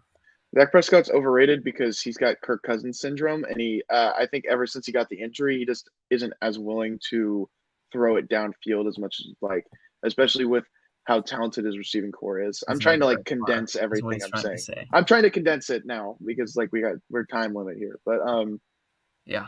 I really like this roster in general. Dan Quinn came back. Dan Quinn came back. Micah Parsons, a freaking stud. I love him. Back. I think he's the most LT-like player we've seen since LT. I'm not saying he's LT, but he's used in a certain way that is LT-esque. I think so versatile and yet so talented at all his positions. He's so fucking fast, bro. He's so fast. So good. It's too good. DeMarcus Lawrence, I really like him. He may win Defensive Player of the Year. I will say, of course, Trayvon Diggs is overrated, but he's not bad. Good. No, he's just not the best corner in the league. Like people I think he's like maybe outside top 10, maybe he's like borderline top 10. Borderline top 10, I would say. Yeah, like I don't hate him. I just think he's a number one corner. You can't give up that many yards and me to think, oh man, you're the best corner in the league. I can't do that. Right. You can't. Yeah, this defense is talented. They got a lot of players. Their linebacking core is really good. No one really talks about it, but they have a lot of really good players in the linebacking core, I think. On defense, just overall, the cover 3 system, Dan Quinn's done a good job of like maneuvering it in a certain way to expand upon it. Like Gus Bradley with the Raiders, he's pretty simple. He's just like cover 3, whatever, cover 3 robber, like whatever. Like it's just simple, but he did a good job of progressing. He doesn't play press bail every play anymore, so that's an improvement. Yeah, the salty Falcons fan over here. On offense, on defense, just bottom line, they have a lot of playmakers, and in today's NFL, you want a lot of playmakers on defense. On offense, there isn't a hole, I don't think, but they need to get rid of Zeke. I'm sorry, I hate Zeke right now. Like, I don't want to hate Zeke. I don't know how this guy is like the worst player with good stats of all time. He doesn't. He has such a good O-line. I mean, it's pretty simple. He has receivers that clear open the box because they have to play like and he has the top 5 offensive line. And he has the top 5. It's not that hard to understand. But whenever I put a Cowboys game on, Tony Pollard does nothing just impressive outside of what his offensive line makes for him. Tony Pollard kick returned a touchdown against the Raiders this year, and they're starting Zeke over him. It's just baffling to me. Play the better player on the team. I don't care how much he's getting paid. Play the better player. I don't care. You know what I mean? But yeah, this defense, this offense. Would you consider the Cowboys going up? They weren't like that great this year, so yeah, I would say so. After last year, not having Dak, Michael Gallup and Dalton Schultz are free agents. I'm not too worried about that because they're not like the headlines. I'm not saying you're wrong. I'm just pointing it out. No. I know. I'm not like too worried about it though. What I'm worried about with this team is number one, how aggressive is Dak Prescott going to get in the playoffs? Because we're talking about this team as a playoff team now, because that's what they are. They're a good enough team where I can talk about them in the playoffs in the future. And number two, Mike McCarthy in general, just as a coach. I don't have any faith in McCarthy. No, I don't either.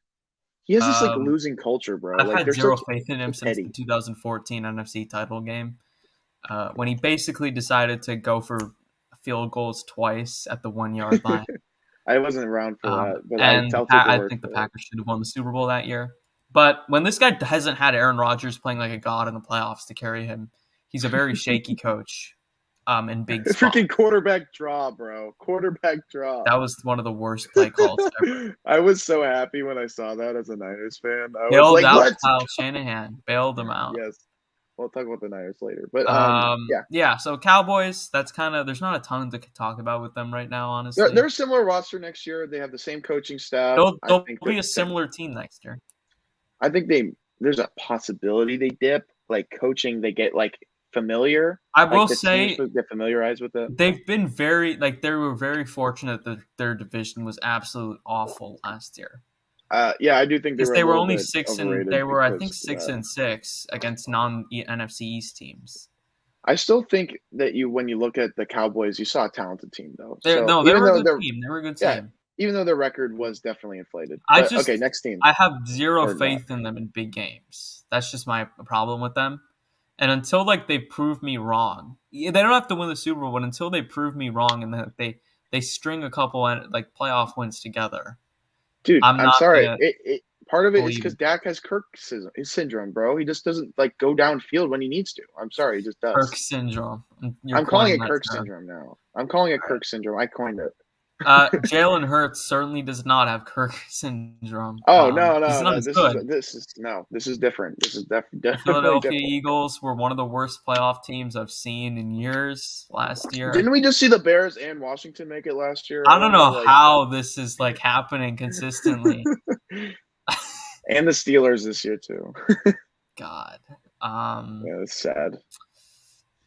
Let's not spend too much time on this division, man. Okay, well, we'll speed through this. I'll speed through it for you. You can do Washington. Eagles have a great run game, great offensive line. They need receivers. I think they should invest more in the secondary. I like Devontae Smith a lot. I will say their lines of scrimmage are getting a little older now, but they're still good. Jason Kelsey's a stud. I think they could be a team that with a big free agency becomes better, but I don't have a strong feeling on them right now.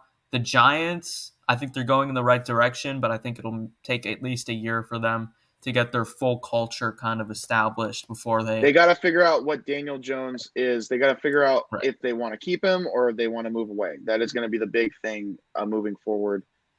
Yeah. I think their O-line is similar to the Dolphins, another huge hole that they haven't really addressed, and they have to address it at some point. I think they can get Brandon Sheriff maybe or Teron Armstead in the free agency this year.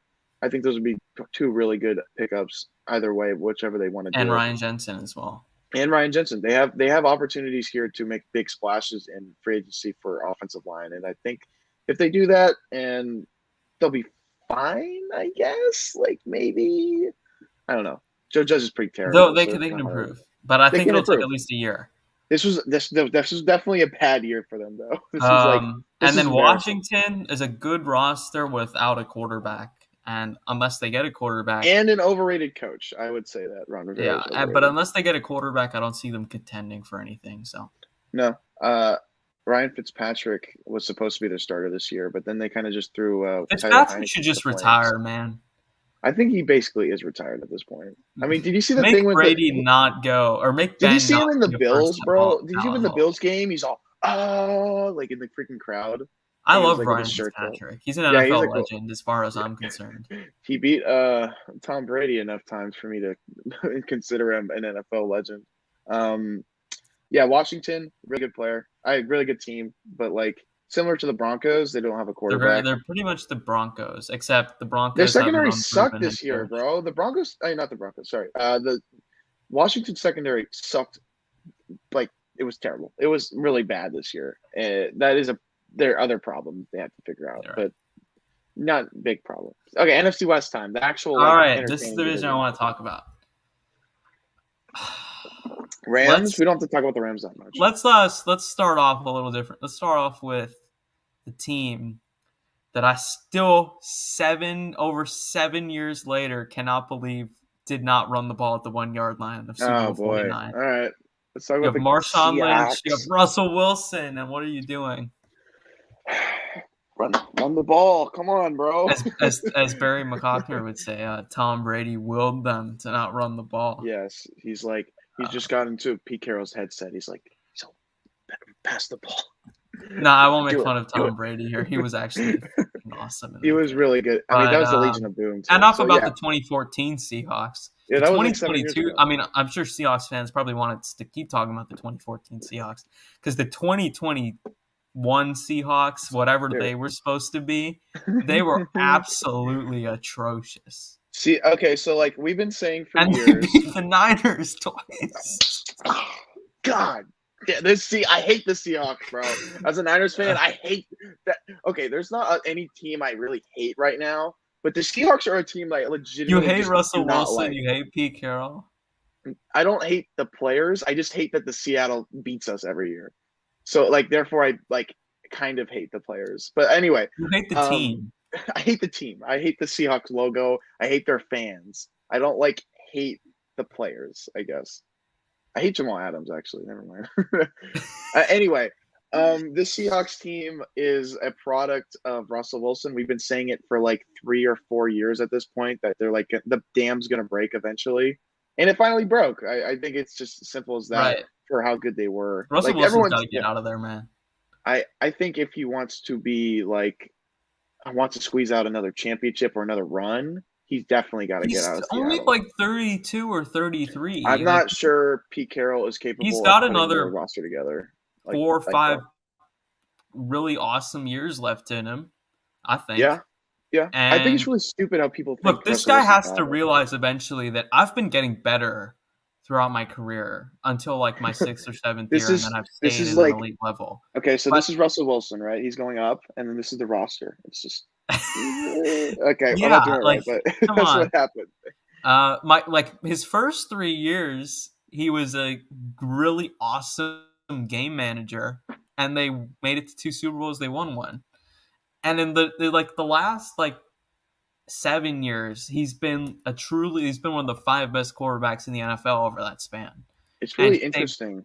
They've just been regressing. So it's really interesting how this happened, because this usually doesn't happen. Usually you start with an elite quarterback and then the roster gets worse.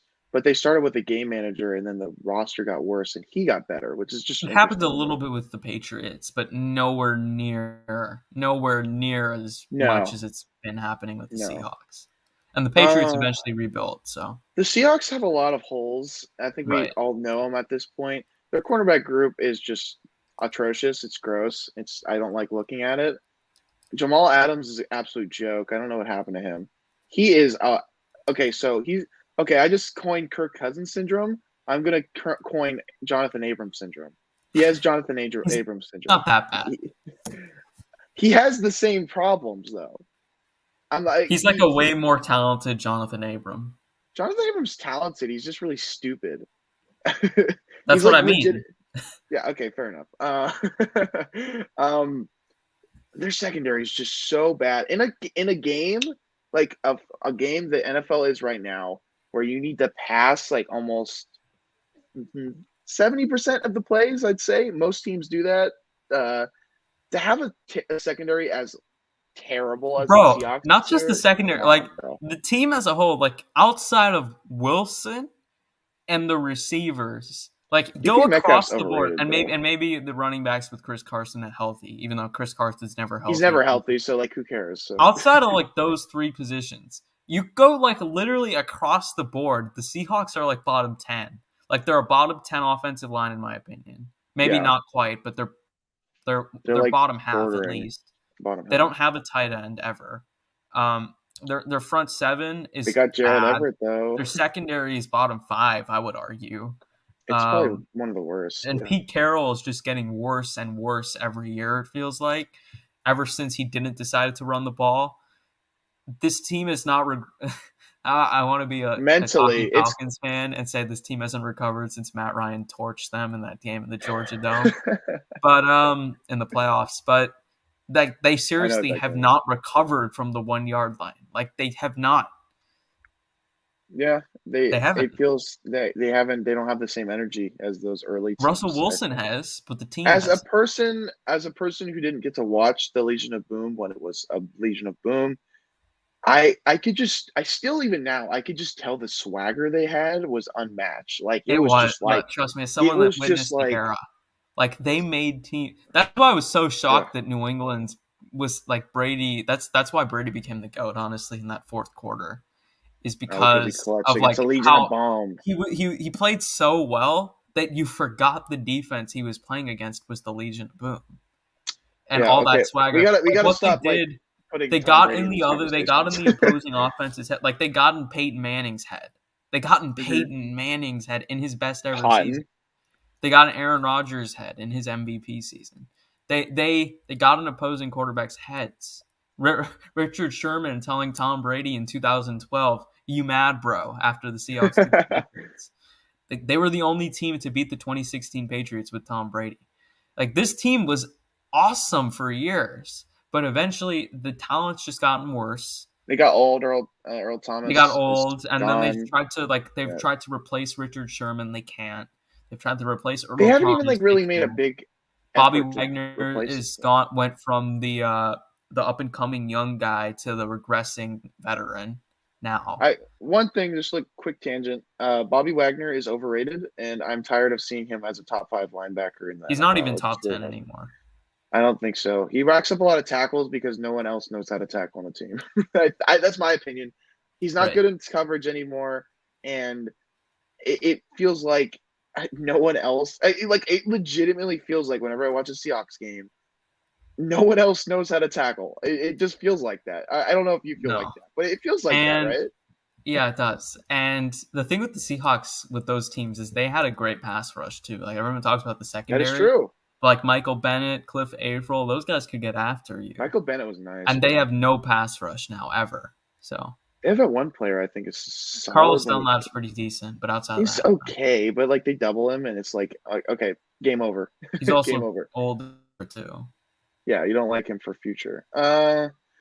Yeah, this team's definitely down. It's sad, and they got to trade. I think they honestly have to trade Wilson at this point. Jamal Adams, just try and rebuild. Try and rebuild. Like, you had your run. You've tried to retool. You failed.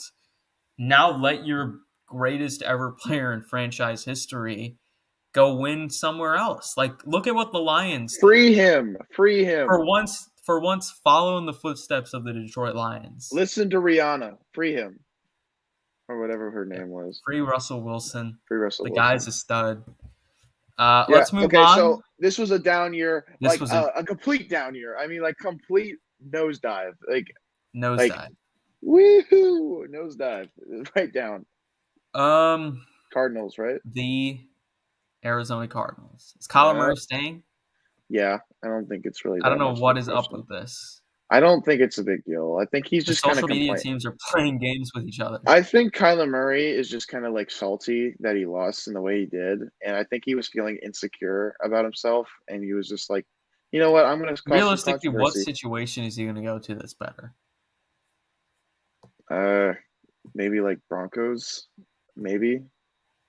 Like, if they do want to trade, I mean, okay, so they went from 5 wins in 2019 to 8 wins in 2020 to 11 wins in 2021.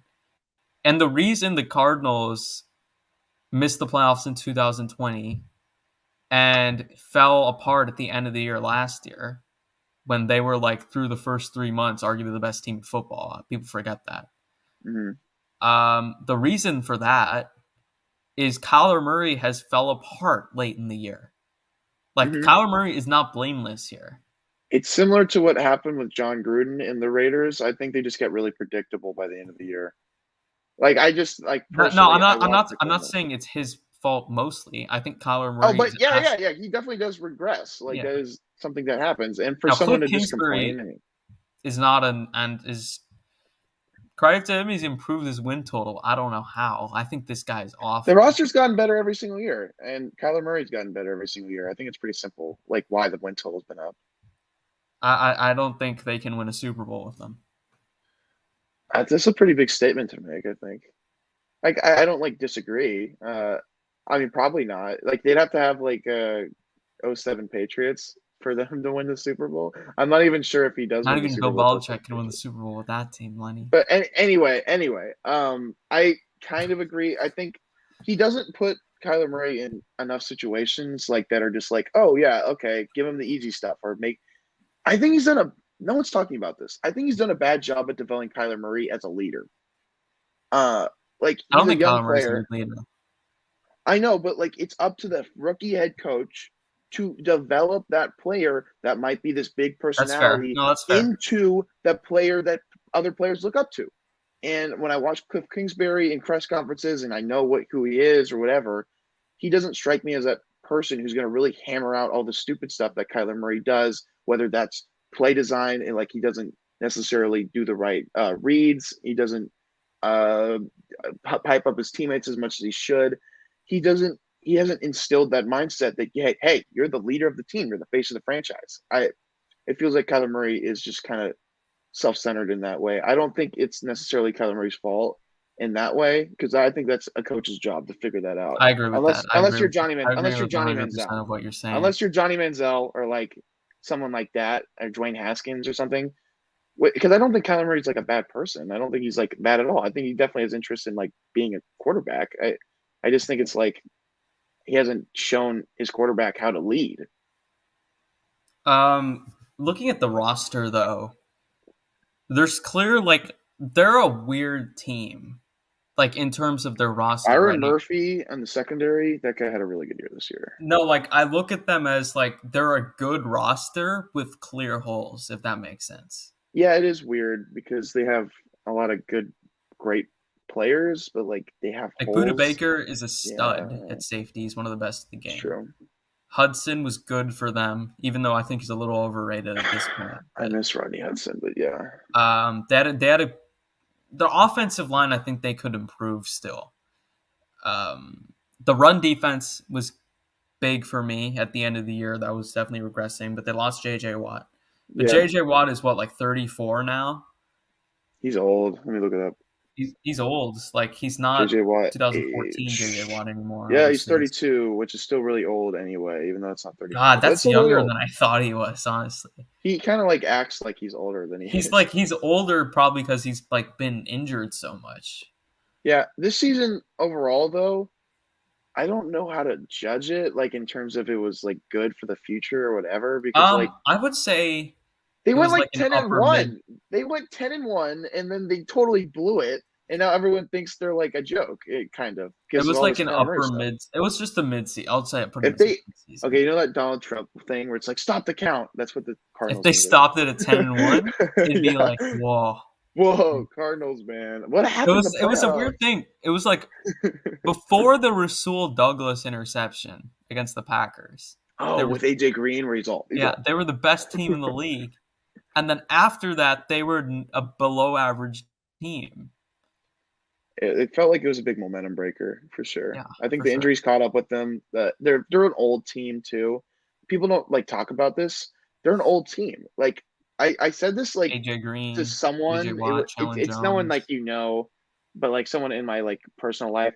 I looked at the Cardinals and I'm like, okay, like they could start off really good and they could be really good in the beginning of the year, but you're going to start to see these players either number one, start to drop off in production later in the year because they're not going to have the same level of rest. Their bodies are going to start to break down because they're older. And you saw that. You saw that with their players. I think you did. And number two, they're going to be injured because they're either not going to play because they're older and their body's going to break down, or they're not going to play at the level they did at the beginning of the year. And I think that's what you saw. I think you saw that. Yeah, for sure. I look at this team as just unlucky to be in the division of the two best teams in the NFC. Yeah, I think that's fair. One joke. No one's talked about this. This is the weirdest thing. In the playoffs, right? In that playoff game, Kyler Murray threw the shortest pick six of all time as the shortest quarterback in the NFL to a player named Long Jr. So I think it's really funny that he did that. You got me to laugh live on air. God. No one talked about it when it happened. All right, never let their can't tell anyone he's the funniest guy in the Discord. Definitely goes to Lenny. Or whoever told you that is actually the funny guy. No one told me that. I just watched it and I saw it. I thought it was funny. Okay. Let's start with the Rams. I wouldn't leave the Niners to last. Oh wait, no, we got to talk about what the Cardinals can do in free agency. What do you think they can do in free agency? Like what? I said I think they should, because I think Hopkins is regressing now. I think they should look at a receiver. I think they could improve the offensive line, and I think run defense is a big area of concern. Yeah. All right. Yeah. Fair enough. Would you add anything else? Maybe like no. Another corner would have hurt either. Maybe cornerback depth. Cornerback depth I'd like to see. Byron Murphy's been really good this year. One of the most underrated stories of this season was Byron Murphy this year. Not a high pick by any means. Yeah, he's been really good. He was like the worst cornerback in the NFL his first year, but like the last 2 years he's been pretty good. Yeah, I really like Byron Murphy this year. He was a big reason. Okay, so a big reason I thought the Cardinals weren't going to be that good this year. It's because the cornerback group really wasn't good. It just wasn't good. And Byron Murphy gave me a lot of confidence this year in their secondary. So finding anyone besides Byron Murphy would be nice. I think that's it, though, for free agency. Okay. All right, let's get to the Super Bowl champions, the Los Angeles Rams. We're doing Niners last? Okay. Yeah, I'm saving the Niners to last. The Super Bowl champs, the Los Angeles Rams. We don't have to review the season. We already know. They were, as currently constructed with all of their guys still there from last year, they're the best team in the league, obviously. But, they've got Von Miller as a free agent. Andrew Whitworth I think he's going to retire, right? He basically said he was. He said something like, he hasn't officially announced it, but I'd assume. He's like, I should because I'm old. He basically said in a press conference, I think. Yeah, so he's probably going to retire. You can assume so. One thing real quick, man, that freaking parade they had was just the worst I think I've ever seen. We'll get to a little bit of the Rams celebrations, but okay. I'll just go over the team for a bit. So they got Matt Stafford. He's coming back quarterback. He is an elite quarterback. Mm-hmm. The running back position, though. It's an interesting one. Do you think Cam Akers or Sony Michel, one of them, could be off the team? Sony Michel, no, 100% off the team. They didn't use him at all when I thought they should, even though it doesn't matter. But I doubt they regret that decision. No, I don't. I don't think they ran for 3.4 yards per carry. It was 1.7 in the Super Bowl, but it was the dumbest thing ever, but it somehow kind of worked. It didn't work. It just worked out. It didn't work. It didn't work. It worked out. It didn't work. It worked out. That's a quote. I'm going to. That's my quote now. It didn't work. It worked out. That's going to be my thing. That's a good quote, though. Anyway, wait, what were we talking about? I'm talking about. Michelle off the team. I definitely like Cam Akers as a player. It's just he was playing injured this year. I don't know why they rushed him back like this. This was just stupid on all fronts. He was not football in shape. You could tell he wasn't in football shape. He just wasn't. He didn't look like a football player. He looked like a player who's been doing rehab all year. You know what I mean? So right. I feel feeling with an off season, especially powered by winning the Super Bowl. I think he could be really good next year. I'm not going to say he won't be. I think he played really good last year in 2019. Wait, was it 2019? 2020. I get these mixed up, bro. 2020. I don't know why. 2020. It's all in blur now. I've had too many years in the NFL. It's all blur. 2020 and it's been 3 years, but it's a blur now. But yeah, I think he could be good. I'm not going to count him out. So receiver Cooper Kupp coming off the greatest receiving season arguably ever.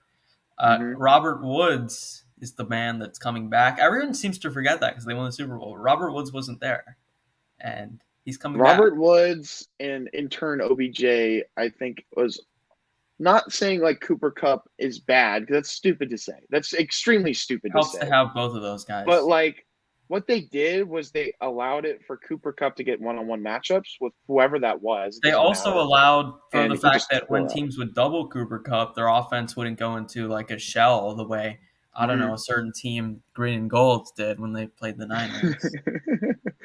For me, Odell Beckham was the difference between the Rams and the Packers last year. That's a side note. That's a good, I'd agree. The Packers needed a second receiver in the playoffs, and Rams needed. I think if you take the Odell off the Rams and you put him on the Packers, I think the Packers are the ones that are holding the Lombardi. They definitely beat the Niners, but we're not going to talk about this. But anyway, we're not going to talk about hypotheticals though. Odell Beckham, do you think he comes back? I think so, probably. I think he comes back. So they'd have this. I think it's similar. I think it's similar to Stephen Carr. Matt Stafford may win MVP next year. This is a way too early prediction. But with the receiving core, I don't think that's going to happen, bro. I just don't think so. The one-time Pro Bowler. That's really weird. With Cooper Kupp, Robert Woods, Odell, and Tyler Higbee at tight end, who's like a top 10 guy almost. And possibly Cam Akers' bounce-back season. And Van Jefferson is his fourth receiver, who would be the second best receiver on a lot of teams. Van Jefferson's kind of overrated. And the offensive line, I know they're losing Whitworth, but the other guys are all really underrated, in my opinion. I think that's one of the most underrated units in football right now is the Rams' offensive line. Because people remember they struggled in a couple of big games, but for most of the year, they were like a brick wall. I don't think they're necessarily amazing talent. I talked to you about this earlier, like really early in these episodes. Like, they're just really well coached. They're like, they know what to do. You talked to me about it, I think, during the Niners preview. Yeah, I think so. They're just really, really fundamentally know what to do. Like, they understand what to do. It's bottom line. That's coaching. So in defense, I mean, obviously they have a great defense. Well, no, the defense. If they get Von Miller, that's the asterisk I'd have to say. If they get Von Miller back, then it's Aaron Donald, obviously, I'm assuming he comes back. Von Miller took a second to in the scheme to just figure out like plays and like stunts and stuff, and just figure out the vibe. Once he did, it was like, jeez, look at this Leonard guy. Floyd is a stud. Sebastian Joseph Day and Greg Gaines don't get enough respect for what they do after Aaron Donald in that interior. A'Shawn Robinson, I like Greg Gaines a lot. Clogs up the run. Their linebackers, that's probably terrible. The biggest I really don't like the linebackers on the They're team. Really bad. But honestly, they aren't very. It's weird because Morris uses linebackers a lot in Atlanta, but he's kind of changed up his scheme a little bit since then. It works, so yeah, credit to him for adjusting. I think Raheem Morris is actually a pretty good defensive coordinator, but. And the secondary, I think the secondary is the other kind of flaw on the team. Eric Weddle, just quick thing. Eric Weddle played really nice in the playoffs. No one's talking about it, really. He went straight back into retirement, though. I'm just telling you, if you watch those games, he did. He played well. He played single play where Eric Weddle got burnt over the top or like anything like that. He didn't give up any big plays. He played well. I'm not disagreeing with you, but no, I know. Like, they're not going to have him though. So like, whatever. They're not going to have him. Exactly. I think the safety position's kind of weak. Yeah. Ramsey's obviously, I know he had a bad Super Bowl and a bad divisional round, but he's a stud corner. Bro, what if they pick up Tyrann Mathieu? Ooh, that would be nice, bro. 1 year deal, I'm just saying. That'd be great. That would be fantastic. Not for you, but no, I don't know why you're so hyped about that. I just like this. Rams are a likable team now. So see, I don't hate the Rams. I hate we'll get to their parade after we do the entire previews. But okay, that's fine. So the Rams, and I do think after Ramsey, like Darius Williams is still a starting corner in this league. I know he didn't have a good year, but I still have enough faith in him. Still. But they need another corner. Maybe that long guy's decent, but they could use another corner, I think.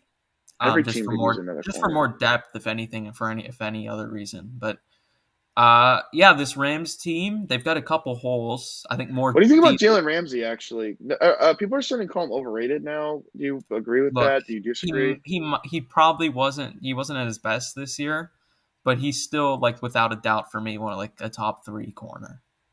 I think with cornerbacks, it's so easy to like nitpick. And really, one of the plays he allowed in the Super Bowl shouldn't have even counted. That is true. That freaking yeah. Higgins play.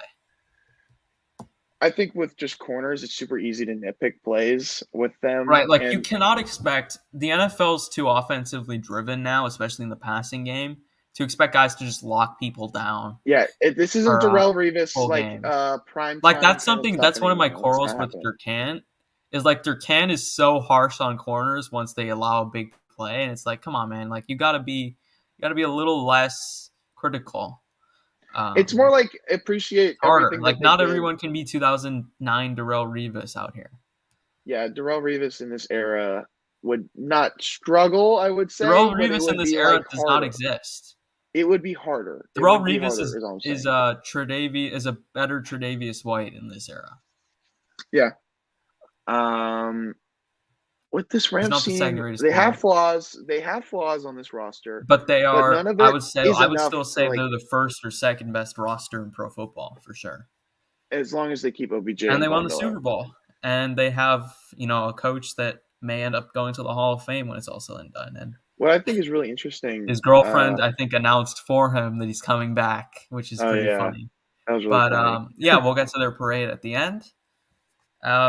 Just one thing I think is interesting with the Rams. Okay, number one, actually, this was a great season. Up. I don't care about their draft picks. Oh yeah, they're the best season in the draft picks. I mean, they won the Super Bowl like last year. Anytime you win the Super Bowl, you get to say you're the best season in the NFL. Yeah, and there's no argument. And I think it's really interesting just the dichotomy of Cooper Kupp, OBJ/Robert Woods, the way that they coexist. Is so interesting to me. I'm going to ask you one question. What? Because I kind of feel this way. Cooper Kupp is arguably the best receiver in the league, right? Uh-huh. I don't see him having... He's not going to have the season he had this year. It's hard to say because Sean McVay's so good at scheming Cooper Kupp with these one-on-one matchups. In this kind of way, just saying, there's going to be a way that it's just defenses are going to find. I don't know. I'm trying not to be a prisoner of the moment too much.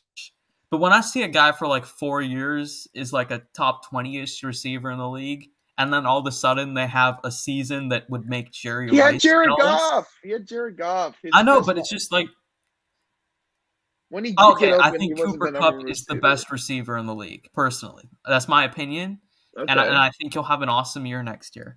I just don't expect him to have the Triple Crown again. I'll say that. Oh, okay. If you're gonna say that, yeah, fine, yeah, totally. I agree. Like, I'm still expecting him to be great. He'll be an elite player. I just don't know if I expect him to be quite as dominant. But on the flip side, that may actually make them a better offense because they'll now have Odell Beckham and Robert Woods back. That's another thing. They'll take targets those away. Two guys, they're probably going to take. Obviously, they'll take our targets away. So. Okay, basically what I was just trying to say with the Rams, real quick, OBJ and Cooper Kupp, they're such a symbiotic relationship, so where they complement each other so well. It's they're not even opposites too. Like Kupp is exactly. Kupp went to Eastern Washington, and Odell was it's LSU. It's just complete difference. It's just really interesting. Robert Woods too, I would throw into the mix because that dynamic was largely what it was in the beginning of the season. With the Rams, with with Robert Woods and Cooper Kupp. So I don't know. I just think it's really interesting. No one really talks about it that much that they have that kind of relationship. You know what I mean? Yeah. I think it'll be interesting for the Rams for sure next year, but obviously they'll be a contender as they've been pretty much every year in the McVay era outside of 2019. To think that, especially at this point, that they're not going to be at least contenders is just absolute ludicrousy. There's no way. When they weren't, it was because Jared Goff wasn't good, at the end. But the year 2018, Jared Goff was genuinely near an elite quarterback for most of the year, and they were arguably the best team in the league for a lot of that season. So Yeah, the Rams. We know they're time? gonna be. We know they're gonna be awesome. We'll get to the parade after the Niners. Oh, But after the Niners? Oh, okay. yeah, we'll get to the Niners. Let's get through the Niners, who had the weirdest NFC Championship season of all time. I'm definitely I not complaining. still don't know how this team. First of all, only won 10 games because they have. In my opinion, I can explain it. the I best. have Well, Jimmy Garoppolo, but well, no, it's past Jimmy Garoppolo. There's other things, but there like are I'll injuries too. yeah. Well, actually, I think you just explained. I actually think you just explained all of it. Never mind. and okay, so Jimmy Garoppolo injuries, and they lost the Seahawks twice. Yes, that I was gonna say that. Good for you, thanks. And the Cardinals. Cardinals. Look, I think Cardinals they have. I think they have the best roster in the NFL. I think they have one of the better coaches in the NFL for sure. Probably Kyle Shanahan. You'd put in that top 5. Only thing he's missing at this point is a Super Bowl. I think their offense is going to be really good. Their defense is going to be really good. If Tom Brady comes to I'll flatter you. Oh, bro, I would be like, oh my God, bro. Imagine. I don't want to like get my hopes up for this, but Tom Brady for his last ever season comes to Santa Clara. Imagine he breaks every Steve Young and Montana record. Oh my God! Funny. I think Jeff Garcia has most of the single season records because of the era, but and longevity. Yeah, actually, doesn't Steve Young was there for like a decade? He probably has most. No, I mean the single season record. Like in one season, like they had this, and this, and this. You like, sure that wasn't 94 Young? It was either 94 Young or one of the Garcia seasons. But anyway, the Niners are really interesting to me because their cornerback position has gotten like zero attention throughout like ever in the Shanahan era, even past the Shanahan era. Like we have like the last time we really put any attention on the cornerback era is like ironically like picking up Deion Sanders in free agency like Richard in 95. Sherman was a big signing at the time. I guess, but it wasn't like, oh, we know he's going to be good. It was like, oh, he's there was an assumption. Point is like we haven't spent a first round draft pick on a corner since like forever ago. I don't remember. It's like not in the draft, no. In the draft and in free agency, we pick up guys that are like low floor, high ceiling, and they're like not that much money. Jason Verrett, Richard Sherman, and Emmanuel Mosley we got like from a really low pick. Anyway, point is that hasn't translated well because for cornerback groups you need to invest in it, and we just haven't done that. And what you saw here is that injuries piled on by just not having a lot of depth at the position absolutely killed our defense when in big situations. And they need to. This is the number one. Like I don't care about anything. Saw you guys linked to Stephon Gilmore though. I would love Stephon Gilmore in this team. I think it'd be perfect for what D'Amico Ryans wants to do for this team. Emmanuel Mosley as my number 2, or Jason Verrett, even if we bring him back as our number 2, would be fantastic. With the Niners, you know already you're going to have a great roster. You know you're going to have great coaching on both sides of the ball. You know you're going to have a great organization, but like the one thing that no one's talking about, even if we get rid of Jimmy Garoppolo, is Trey Lance. Now, I know people are talking about Trey Lance and how he can be the next Josh Allen. But number one, guys, he played really bad this year. I'm sorry. He played really bad this year. I for a bit, I heard everyone being like, he could be the next Josh Allen. He could be this and this and this. And I watched the video, right? I watched the thing on like every single pass he threw because I'm like, you know what? Maybe I was like a little too hard on Trey Lance. Like that. This was a point where I was like really done with the Niners because I was just angry at them. Can I just say before Lenny goes? Okay. I watched this guy. It looks physically hard to watch this guy throw passes. Okay. Yeah. So I turned it on and I watched for like 30 minutes and I'm like, so this is me watching and I'm just like at first and I'm like, I just like die. I'm like. Yep, he's as bad as I remembered. But people talk about him like he had a 2019 Josh Allen season, and he's been like amazing. And I'm like, he hasn't even played a good game yet. I'll make an analogy. You guys have the Avengers as your roster, and you have Nick Fury as head coach. Oh, jeez. And you have like a 6-year-old toddler like in control of absolute everything. And he's like Hydra. It's like Hydra, huh? Makes no sense. But yeah, people are talking about the Niners as a possible Super Bowl contender.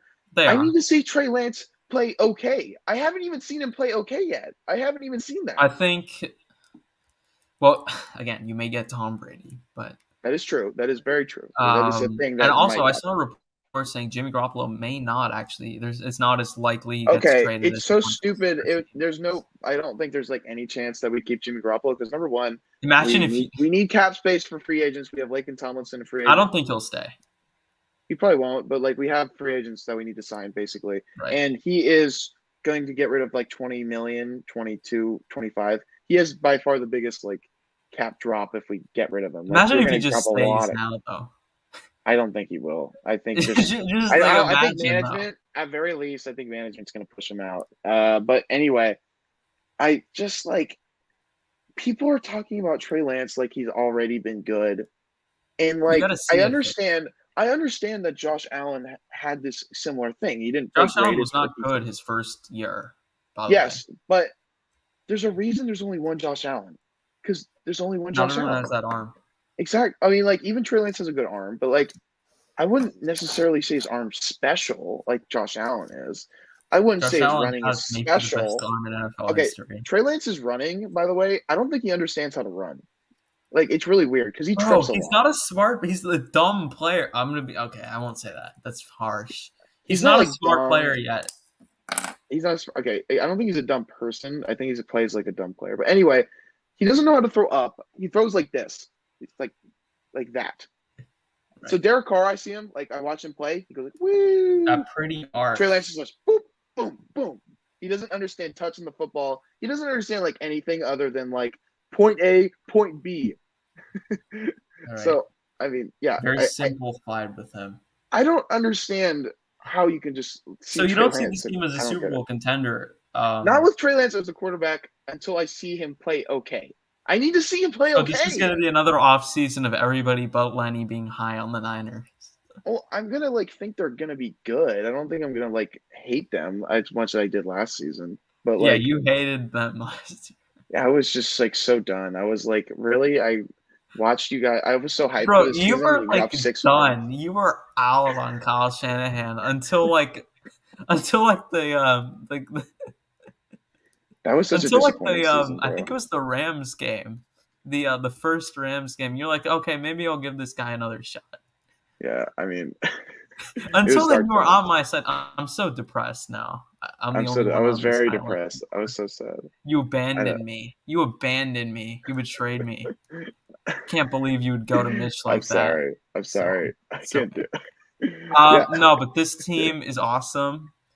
Outside of quarterback and cornerback for now. Yeah, I think that's a position of need. I think they'll target a bigger name cornerback.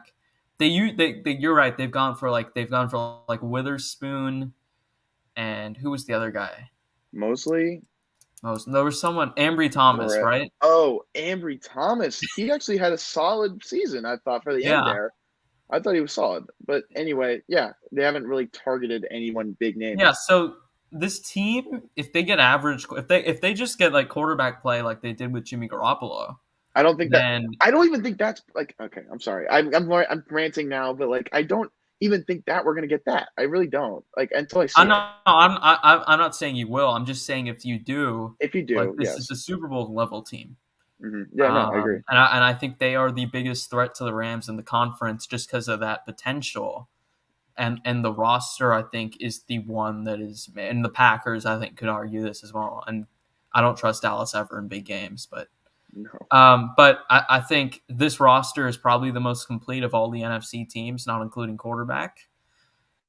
And they have a very good coach as well. So, yeah, this Niners team's very good. They're very well-rounded. They've got a couple holes for sure, but one of them isn't really fixable unless they get TB12 out of retirement, and the other one is certainly fixable at corner. So, I'm so done with crowning players before they do anything.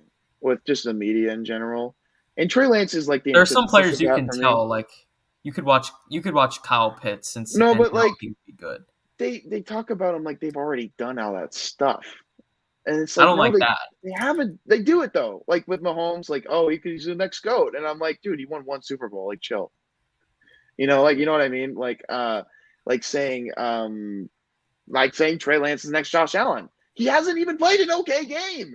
He hasn't even been okay. It's less at least with Mahomes though. You can say like he has all this talent. He's in a great organization. And he's already won a Super Bowl. There is still reason to believe that he's going to win.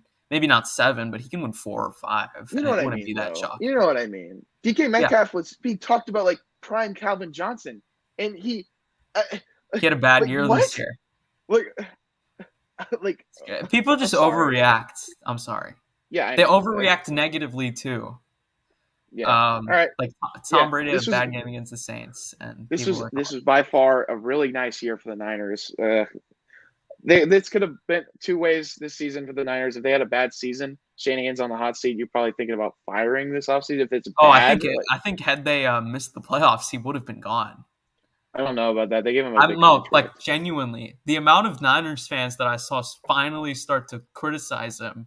Like I think the media pressure, especially when they were like, what were you guys, like 2-4? Jed York, yeah. If you guys had just gone like continued that and you'd gone 7-10, this team, I think he's gone genuinely. Yeah, probably. Jed York is very like pull the trigger kind of thing. Like if he thinks everyone hates it, like he'll just be like, boom, gone, hate you. He did with Jim Harbaugh in 8-8.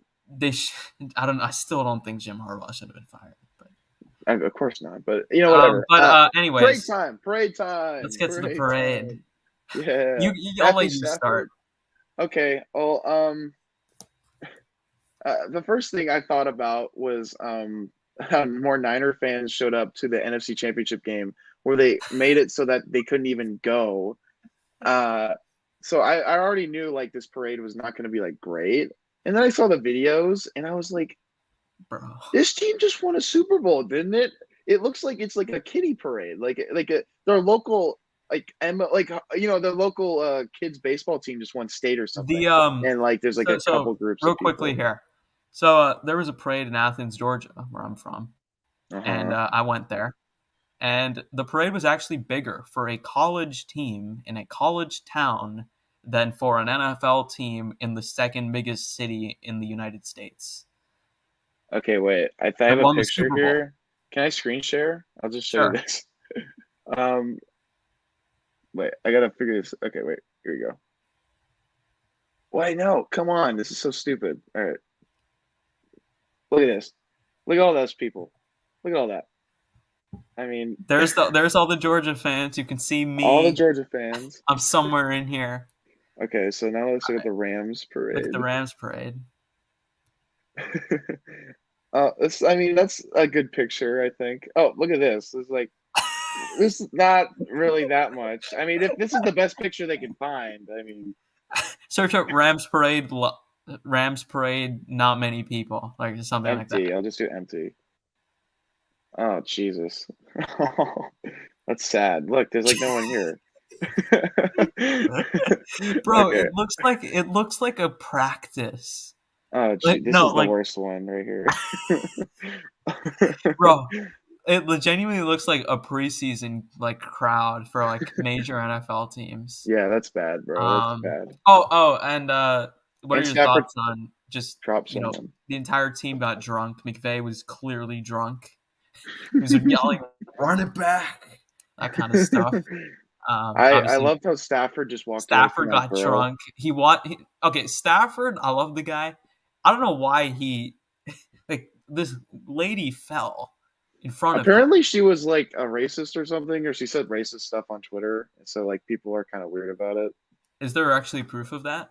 I think so. I'm pretty sure it's like pretty concrete. But still, like she fell off. Yeah, I know. And he's just like Stafford was just like, "Yep, you I think it was his wife that said it, but he told his wife, yeah, you go handle the situation. I'll just walk the other direction with a beer in my hand."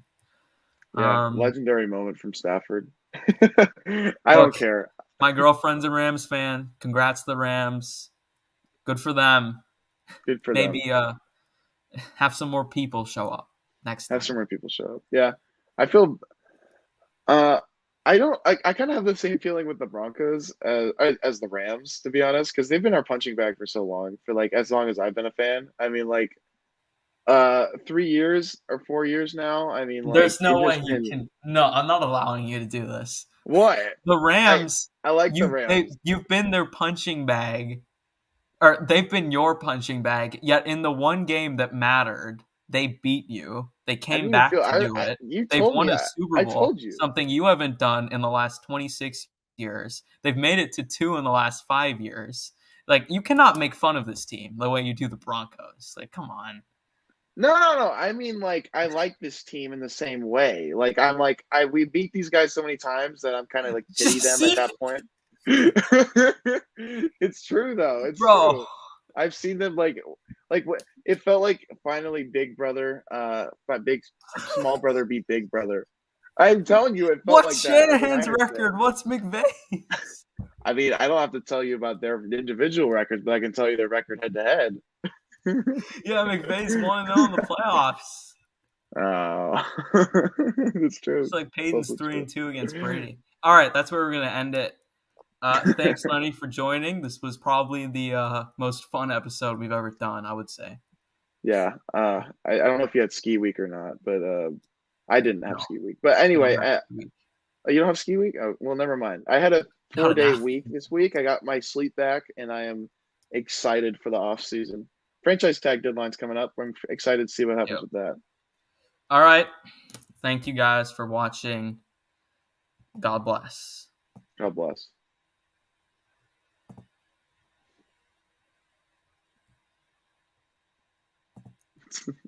All right. Not stopping. Peace. Bro, I don't think he stopped it.